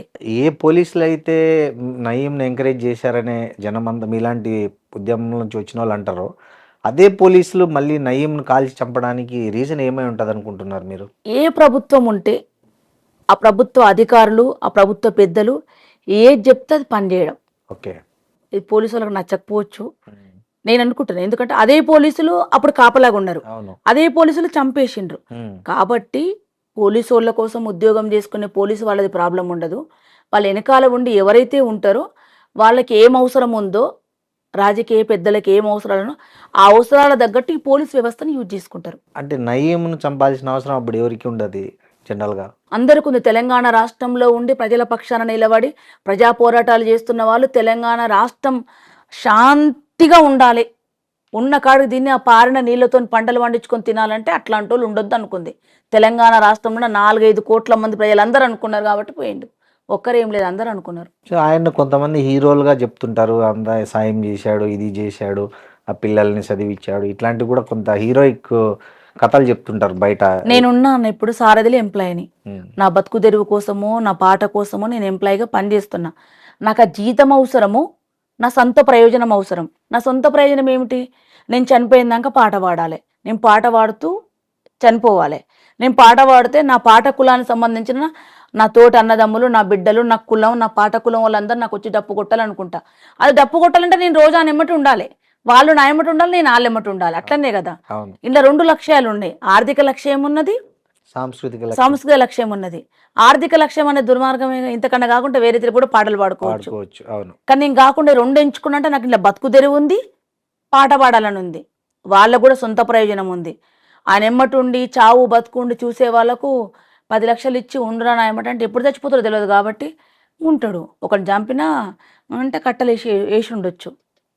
హీరోగా చెప్పేవాళ్ళు ఎంతమంది అన్న, ఎంత దుర్మార్గుడికైనా ఒక 10 మందికి అయితే నచ్చుతాడు. అవును. ఎందుకంటే 10 మంది లేకుండా ఒక్కడు ఏం చేయలేడు కదా. అవునవును. మెజార్టీ ప్రజలు వ్యతిరేకించారు, మెజార్టీ ప్రజలు పోవాలనుకున్నారు. సో మీకు ఈ ఉద్యమ జీవితం నుంచి రాజకీయ జీవితంలోకి రావాలనే ఆలోచన ఎప్పుడు కలిగింది? అస్సలు మేము రాజకీయాలకు వస్తామని, ఈ స్టేజ్లో ఎమ్మెల్యేలం అవుతామని, ఇట్లుంటామని ఏ రోజు కలగనలేదన్న. మ్మ్. నేను ఇప్పటికప్పుడు ఇట్టగిచ్చుకొని చూసుకుంటా. మ్మ్. అస్సలు ఏ రోజు కూడా మేము అనలేదు, వస్తామనుకోలేదు. మ్మ్. వార్డు మెంబర్ కావాలన్న కోరిక కూడా లేదు. ఓకే, మేము ఎమ్మెల్యేలు అయ్యే వరకు ఓటక్కు నాకు అంతకంటే 2-3 ఏళ్ళ ముందు వచ్చినట్టు ఓటకు. మేము ఓటు వేయం కాబట్టి మాకు ఓటకు కూడా పెట్టలేదు. అందుకనే అట్లా వచ్చింది. సో ఎట్లా ఫీల్ అయినారు అక్క? ఫస్ట్ మీ ఎమ్మెల్యే కంటెస్ట్ చేయమని బీఆర్ఎస్ నుంచి మీకు ఒక ఆఫర్ వచ్చింది. సో అప్పుడు ఎట్లా, అంటే మీరు అడిగారా కేసీఆరే ఎమ్మెల్యేగా పోటీ చేయమన్నారా? లేదన్న, మేము ఫస్ట్ చెప్పినప్పుడు వీరేశం చెప్పిండప్పుడు మేము తెల్ల పేపర్లం సార్, మీరు ఎట్లా యూజ్ చేసుకుంటే అట్లా అవుతామని చెప్పిండ్రు. టికెట్ ఇచ్చిర్రు. టికెట్ ఇచ్చినప్పుడు బీఫామ్, అసలు బీఫామ్ అంటే కూడా తెలియదు. ఆ బీఫామ్ ఇస్తారని వస్తుందని, ఓట్లు అడగడానికి దండం పెట్టడం కూడా చక్కగా రాదు మాకు. ఇప్పుడు దండం పెట్టిన వాళ్ళంగా అక్కడ ఎంత నేర్చుకొని వచ్చినామన్న. ఈ పార్లమెంట్ రాజకీయాలకు వచ్చినాక మళ్ళీ 0 కాంచి నేర్చుకున్నాం, అన్ని నేర్చుకున్నాం. ఎందుకంటే మాకు తెలియని రాజకీయాలు కదా ఇవి, అందుకని నేర్చుకున్నాం. అక్క, ఇప్పుడు మీకు ఈ ఉద్యమ నాయకులు పైలా సంతోష్ కానీ గద్దర్ కానీ వీళ్ళతో మీ అనుబంధం ఎలాంటిది? వాళ్ళ నుంచి మీరు ఎలాంటి ప్రేరణ పొందారు? పైలం సంతోష్ అన్న నా గురువు అన్న. ఓకే. నాకు పాటకు ఆటకు గురువు ఆయననే. ఆయన దగ్గర నేర్చుకున్నా. ఆయన దగ్గర నేర్చుకుని ఆయనే నేర్పించారు నాకు. అడుగులు, గజ్జెలు, పాట అన్ని అన్ననే. ఓకే. వైలం సంతోషన నా గురువు. గద్దరన్నని చూసి నేను బై బర్త్ నుంచి ఇన్స్పిరేషన్. ఎందుకంటే సంజీవన్న, గద్దరన్న వాళ్ళ పాటలు చిన్నప్పటి నుంచి వింటూ పెరిగిన దాన్ని. ఇన్స్పిరేషన్లో అది కూడా ఒకటి. లైవ్ రికార్డు కాకుండా రికార్డులలో వాళ్ళ పాటలు ఇళ్ళల్లో క్యాసెట్లు ఉంటేనే అరెస్ట్ చేసే కాలం చూసిన దాన్ని. గద్దరన్న పాటల్లో మీకు బాగా ఇష్టమైన పాట ఏంటి? ఒక 30 ఏళ్ళ కింద రాసింటాడు అన్న గద్దరన్న ఈ పాట. ఇప్పటికీ ఈ పాటలో ఉన్న పరిస్థితులు కానీ, ఈ పాటలో ఉన్న ఖనిజ సంపన్న దోచే వ్యవస్థ కానీ ఇప్పటికీ మారలే. ఇంకా దోపిడీ ఎక్కువైంది. గద్దరన్న అప్పుడే ఊహించి రాసిండు. తను లేకపోయినా ఈ పాట బతుకుంది. అందుకే చరిత్రల పాట, మనం చెప్పిన మాటలు, ప్రజల కోసం చెప్పింది ఎప్పటికీ బతికే ఉంటాయి అవి. దానికి నిదర్శనం గద్దరన్న పాట.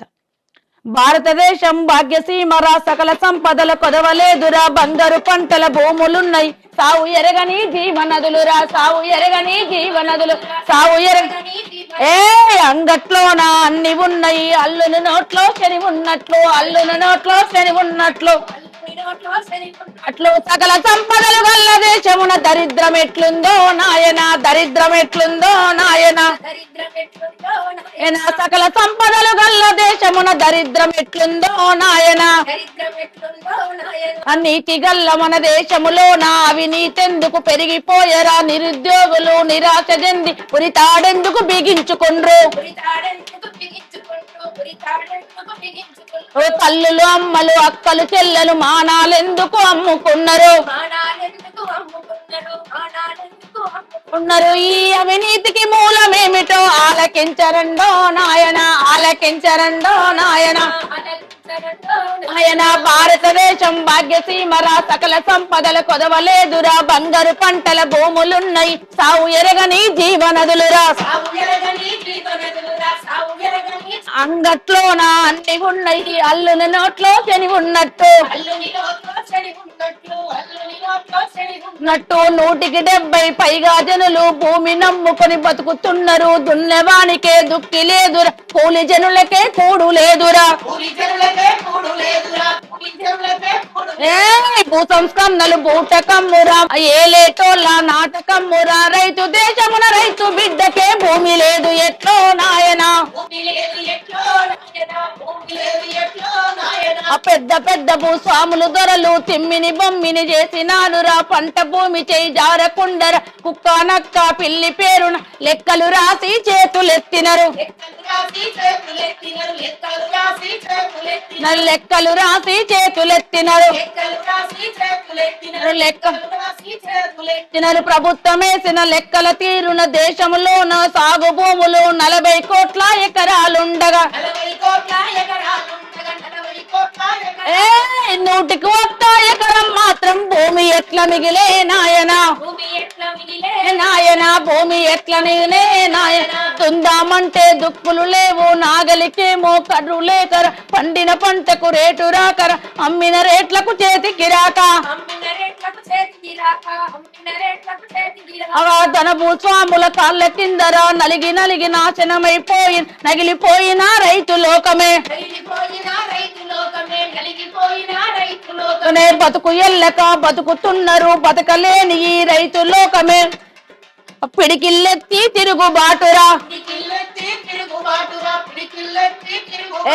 టాటా బిర్లా ఆస్తుపాస్తులు కోట్ల మీద కొట్లెక్కుతున్నాయి, రోజుకు పేదరికమేమో పెరిగి పెరిగి చుక్కల్ల చేరరా, రెక్కలమ్ముకొని డొక్కలమ్ముకొని కండలమ్ముకొని పిండి చేసిన, తమ నెత్తురు పిండిన రాసులు పోసిన, ఒక్కన ఊపిరిలో కార్మిక లోకం కత్తి నూరుతుందో నాయన, నా భారతదేశం భాగ్యసీమరా, సకల సంపదలు కొదవలేదురా, బంగారు పంటల భూములున్నాయి, సావు ఎరగని జీవనదురురా, అంగట్లోన అన్ని ఉన్నాయి, అల్లుని నోట్లో శని ఉన్నట్టు, అట్లు సకల సంపదలు దేశమున దరిద్రం ఎట్లుందో నాయన, టాటా బిర్లకు, ఈరోజు ఆదాని అంబానీలకు పచ్చని అడవిని, ఈ సంస్కృతి సాంప్రదాయాలకు మూలమైన ఆదివాసి బిడ్డలని, మన భారతదేశ మూలవాసులైన ఆదివాసుల బిడ్డల్ని అడవి నుంచి తరిమేయడానికి జరుగుతున్న కుట్రని ఒక కళాకారునిగా నేను వ్యతిరేకిస్తున్నా. ఆపరేషన్ కగార్. ఆపరేషన్ కగార్ ఆదివాసుల వాళ్ళ ఉన్న నీడ కింద ఉన్న భూమిని, వాళ్ళ రెక్కల కింద ఉన్న ఆ చెట్ల నీడలో ఉన్న పక్షుల్లాగా ఉన్న బిడ్డల్ని తరిమేయాలని చూసిన పాపం ఎప్పటికీ పోదు. కర్మ బ్యాక్ అంటారు కదా, వాళ్ళకి వస్తుంది, ఎప్పటికో ఒక రోజు వాళ్ళ కర్మ బ్యాక్ వస్తుంది. మీరు హిడ్మా ఎన్కౌంటర్ గురించి విన్నారు కదా, ఏమనిపించింది, ఎట్లా అనిపించింది మీకు? బాధ అనిపించింది, చాలా బాధ వేసింది అన్న. మళ్ళా మాట్లాడితే అర్బన్ నక్సలైట్లు అంటారేమో, నాకైతే నా అభిప్రాయం మరో భగత్ సింగ్. నేను భగత్ సింగ్ని చూడలేదు, చరిత్ర చదువుకున్న మనమందరం, కానీ భారతదేశానికి మరో భగత్ సింగ్. బట్టలు లేని, ఒంటి నిండా ఒక గుడ్డ పేలిక కూడా లేని ఆదివాసి బిడ్డ, అడవిలో ఉన్న ఆదివాసుల నుంచి పట్టణంలో ఉన్న ఒక ఆడబిడ్డ వరకు రక్షణ కావాలని, వాళ్ళ ఒంటి మీద బట్టలు ఉండాలని, తినడానికి తిండి ఉండాలని, ఆత్మరక్షణ కోసం జరిగే పోరాటంలో అమరులైనరు. ఇప్పుడు చంపేసిన వాళ్ళని చంపేసిరు ఇది అది అంటున్నారు కదన్నా. నా అభిప్రాయం ఏంటంటే, భారత రాజ్యాంగంలోనే రాసి ఉన్నది ఏమని, ఎవరికైనా ఆత్మరక్షణ సమస్య వస్తే, వాళ్ళు బతకలేని సమస్య వస్తే, వాళ్ళు సెక్యూర్డ్గా లేని వాళ్ళు, ఏ జాతి, ఏ కులం, ఏ మతం వాళ్ళైనా, మనిషికి సమస్య వస్తే వాళ్లకు ఆయుధాన్ని ప్రభుత్వమే ఇచ్చి రక్షణగా ఉండి వాళ్ళని కాపాడాలని ఉన్నది. మీరు సమస్య లేకుండా చేయండి. అవును, తిండి లేని, గూడ లేని, గుడిసె లేని ఈ ప్రజలు లేకుండా మీరు చేయండి, ఏ పోరాటం రాదు. ఇవన్నీ ఉండినా ఐదు కోసం అడగొద్దంటే ఆకలినాడు ఖచ్చితంగా అన్నం అడుగుతాడన్నా. ఎందుకు అడగడు? అడగడా? మీరు నన్ను కొడితే నేను తిరగబడనా? ఖచ్చితంగా. ప్రశ్నించే వాళ్ళని మీరు ఇంకేదో పేర్లు పెడితే అవుతారు, బరాబర్ అవుతారు. నాలంటి వాళ్ళు అవుతారు, ఇంకొకరు అవుతారు. ఒక పక్క దేశం దోపిడీ చేస్తున్న వాళ్ళని వదిలేసి, తర్వాత డ్రగ్స్ అమ్మే వాళ్ళని వదిలేసి, వేల కోట్ల రూపాయలు రాజకీయాల పేరుతో ప్రజాధనం దోచుకున్న రాజకీయ నాయకులకు ఎలాంటి శిక్షలు పడకుండా వాళ్ళని ఫ్రీగా వదిలేసి, ఒకవైపు ఇట్లా హిడ్మా లాంటి ఏదైతే మూల వాసుల హక్కుల కోసం పోరాడే వాళ్ళను చంపడం అనేది ఘోరం. పిల్లలకు స్కూళ్ళలో డ్రగ్ ఇస్తున్నారు, చాక్లెట్ ఇస్తున్నారు, గంజా ఇస్తున్నారు. అది అరికట్టండి భారతదేశంలో. వాటి గురించి మాట్లాడండి. చట్టవిరుద్ధమైన చర్యలు చేస్తే తీసుకొచ్చి జైల్లో పెట్టండి. చంపే హక్కు మనకి ఎవరికి లేదు, వీళ్ళకు లేదు, వాళ్ళకు లేదు, ఎవరికి లేదు. ఎవరు చంపుకునే హక్కులు లేవు. రాజకీయాలతో నేను ఏకీభవించకపోయినా, నేను ఆ రాజకీయాల్లో లేకపోయినా ఒకరిని చంపే హక్కు లేదు. మీరు ఎప్పుడైనా మీ ఆ టైంలో కలిసారా మీరు కానీ, వీరేశం అన్న కానీ? నాకు వీరేశం గారు ఎవరు కలవలేదన్న, మాకు తెలియదు. వినడమే. ఇప్పుడు పేపర్లో మీరందరూ ఎట్లుంటారు, మేము గట్లే వింటున్నాం. మీరు ఎట్లా చదువుతున్నారు, మేము కూడా అట్లనే. హిడ్మా తల్లికి మీరేమన్నా చెప్తారా ఓదార్పు మాట? ఆమె చెప్పేంత పెద్ద ఆమె నేను కాదన్న. చాలా బాధ అనిపిస్తుంది ఆమెను చూసి, చాలా బాధ. అంత పెద్ద నాయకుడి కుటుంబము ఇవాళ కట్టుబట్టలు లేని పరిస్థితి. అది కావాలని పోయిన వాళ్ళకి వాటి గురించి ఏం ఆలోచించారన్న. గొప్ప తల్లి, గొప్ప తల్లి. భారతదేశం రక్షణ కోసం ఒక బిడ్డను కన్న తల్లి. ఈ నక్సలైట్లు అంతరించిపోవడం వల్ల దేశానికి మేలు జరుగుతుందంటారా? నన్ను నిరికియకూరన్న మీరు. నేను ఆ రాజకీయాలతో లేను, నాకు సంబంధం లేదు.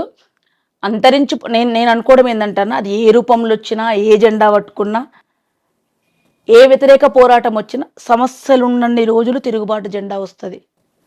అది ఎర్రది వస్తుందా, పచ్చది వస్తుందా, 3 రంగులు వస్తుందా, నీలి రంగు జెండా వస్తుందా, జేబీఎం అంటారా, ఇంకోటి అంటారా, తర్వాత అంశం. సమస్యలు ఉన్నంతసేపు, అణచివేసినంతసేపు, అణగారిన బిడ్డల సమస్యలు తీరినంతసేపు, తినడానికి తిండి, ఉండడానికి గూడు, కట్టుకోవడానికి బట్ట లేనంతసేపు ఖచ్చితంగా ఈ తిరుగుబాటు పోరాటాలు వస్తూనే ఉంటాయి. చాలా చరిత్రలు చూసినాం మనం, చాలా చదువుకున్నాం. 6th క్లాస్ కాంచి చరిత్రలు చదువుకుంటూనే వచ్చినాం. ఎన్ని తిరుగుబాట్లు వస్తే, ఎంత పోయింది, మళ్ళీ ఎప్పుడు దండెత్తిరు, మళ్ళీ ఎప్పుడు వచ్చిరు, అవన్నీ వస్తూనే ఉంటాయి. గద్దరన్నతో మీకు చాలా ప్రత్యేక అనుబంధం. ఆయన చనిపోయినప్పుడు మీరు చాలా ఎమోషనల్గా ఫీల్ అయ్యారు. ఏమనిపించింది ఆయన చూసి, ఆ వాతావరణం చూసినప్పుడు? మీరు బతుకుంటే బాగుండు. ఒక తరం వెళ్ళిపోయిందన్న, మా ముందు తరం వెళ్ళిపోయింది. వాళ్ళు గజ్జెట్లు కట్టుకురో చూసి కట్టుకున్న వాళ్ళం, గొంగడెట్లు వేసుకురో. మీరు బయట ప్రపంచంలో చాలా మంది ఆమె చీర బాగా కట్టుకుంది, ఈమె డ్రెస్ బాగా వేసుకుంది, ఈమె నగలు బాగా వేసుకుందని ఇంప్రెస్ అయ్యి చేస్తారు కదా. అవును, మేము కూడా వాళ్ళని చూసి ఇంప్రెస్ అయిన వాళ్ళం. గొడెట్లు వేసుకోవాలి, చీర ఎట్లా కట్టుకోవాలి, గోష్ ఎట్లా కట్టుకోవాలి, గజ్జలు ఎట్లా, ఆవభావాలు గద్దరని ఎట్లా చూపిస్తుండు, ప్రజల్ని ఎట్లా మెప్పిస్తుండు. ఓ అంటేనే ఓ 60 లక్షల మంది కూర్చున్నారు. ఆ పదానికి కూడా అంత వాల్యూ ఉన్నది. ఇట్లా ఎత్తుకుంటే కూడా ఒకటి ఉన్నది, ఇట్లా లేపుతా కూడా ఒకటి ఉన్నది. జెండా పట్టుకుంటున్నది, కర్ర పట్టుకుంటున్నది, ప్రతి ఒక్కటి నేర్చుకున్నామన్నా. ఎంత హావభావాలు చూపిస్తున్నాడు, ఎట్లా యాక్షన్ చేస్తున్నాడు. కళ ఉంటుంది ప్రతి కళాకారునికి. నాకైతే ఉంటుండే. నేను చాలా వేదికలలో వాడినా, నన్ను ముసలమ్మ అని పిలిచేటోడు. నేను బొంబాయి పాటకు యాక్షన్ చేసేదాన్ని కదా, వైలం సంతోషన్న పాట కన్నా.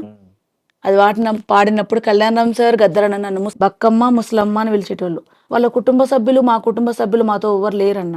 మేమే కలిసి బతికినాం, మేమే ఉన్నాం కదా. ఆ పాట ఒకసారి పాడతారా? అన్నకు జోహార్లు తెలియజేస్తూ, కళాకారుడు ఎవరు బతుకుంటారో లేదో, చరిత్రహీనులు ఎట్లా ఉంటారో చరిత్రలో కళాకారుడు, పాటగాడు మాత్రం ఎప్పటికి బతుకుంటాడు అన్నాడు. ఏ రంగంలో ఉండని, ఇక్కడ ఉండనివ్వండి, బతుకుంటాడు.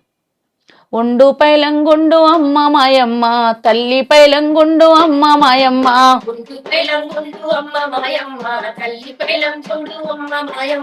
ఒండు పైలంగుండు అమ్మ మాయమ్మ, అమ్మ పైలంగుండు తల్లి మాయమ్మ. బతుకు తెరువు కాని అమ్మ మాయమ్మ, బొంబాయి పోతున్న తల్లి మాయమ్మ. చేతగా నీ దాన్ని కొడుక మల్లయ్య, ముసలి పానము నాది బిడ్డ మల్లయ్య. కడపలో పడి సుఖము కాశీలో దొరకదు, ఈ ఏడు కరువు వస్తే వచ్చేడు చూద్దాము.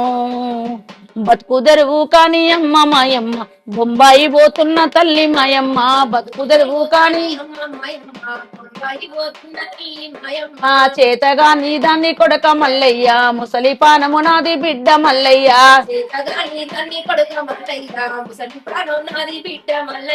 కడపలో పడి సుఖము కాశీలో దొరకదు, ఈ ఏడు కరువు వస్తే వచ్చేడు చూద్దాము.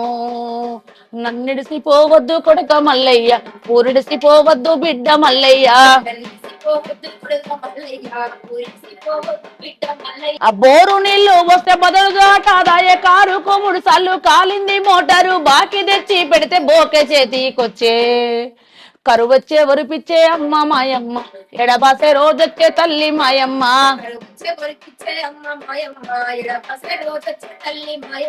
ఒండు పైలంగుండు అమ్మ మాయమ్మ, ఇల్లు పైలం జోడు తల్లి మాయమ్మ.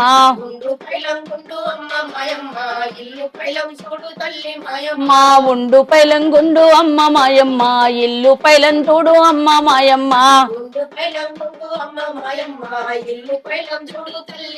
చేతగా నీ దాన్ని కొడుక మల్లయ్య, పోవద్దు బొంబాయి తండ్రి మల్లయ్య. చేతగా నీ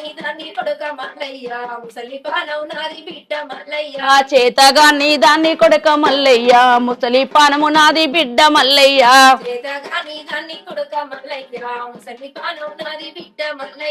కడపలో పడి సుఖము కాశీలో దొరకదు, ఈ ఏడు కరువు వస్తే వచ్చేడు చూద్దాము. నన్నిడిసిపోవద్దు కొడుక మల్లయ్య, ఊరిడిసిపోవద్దు బిడ్డ మల్లయ్య.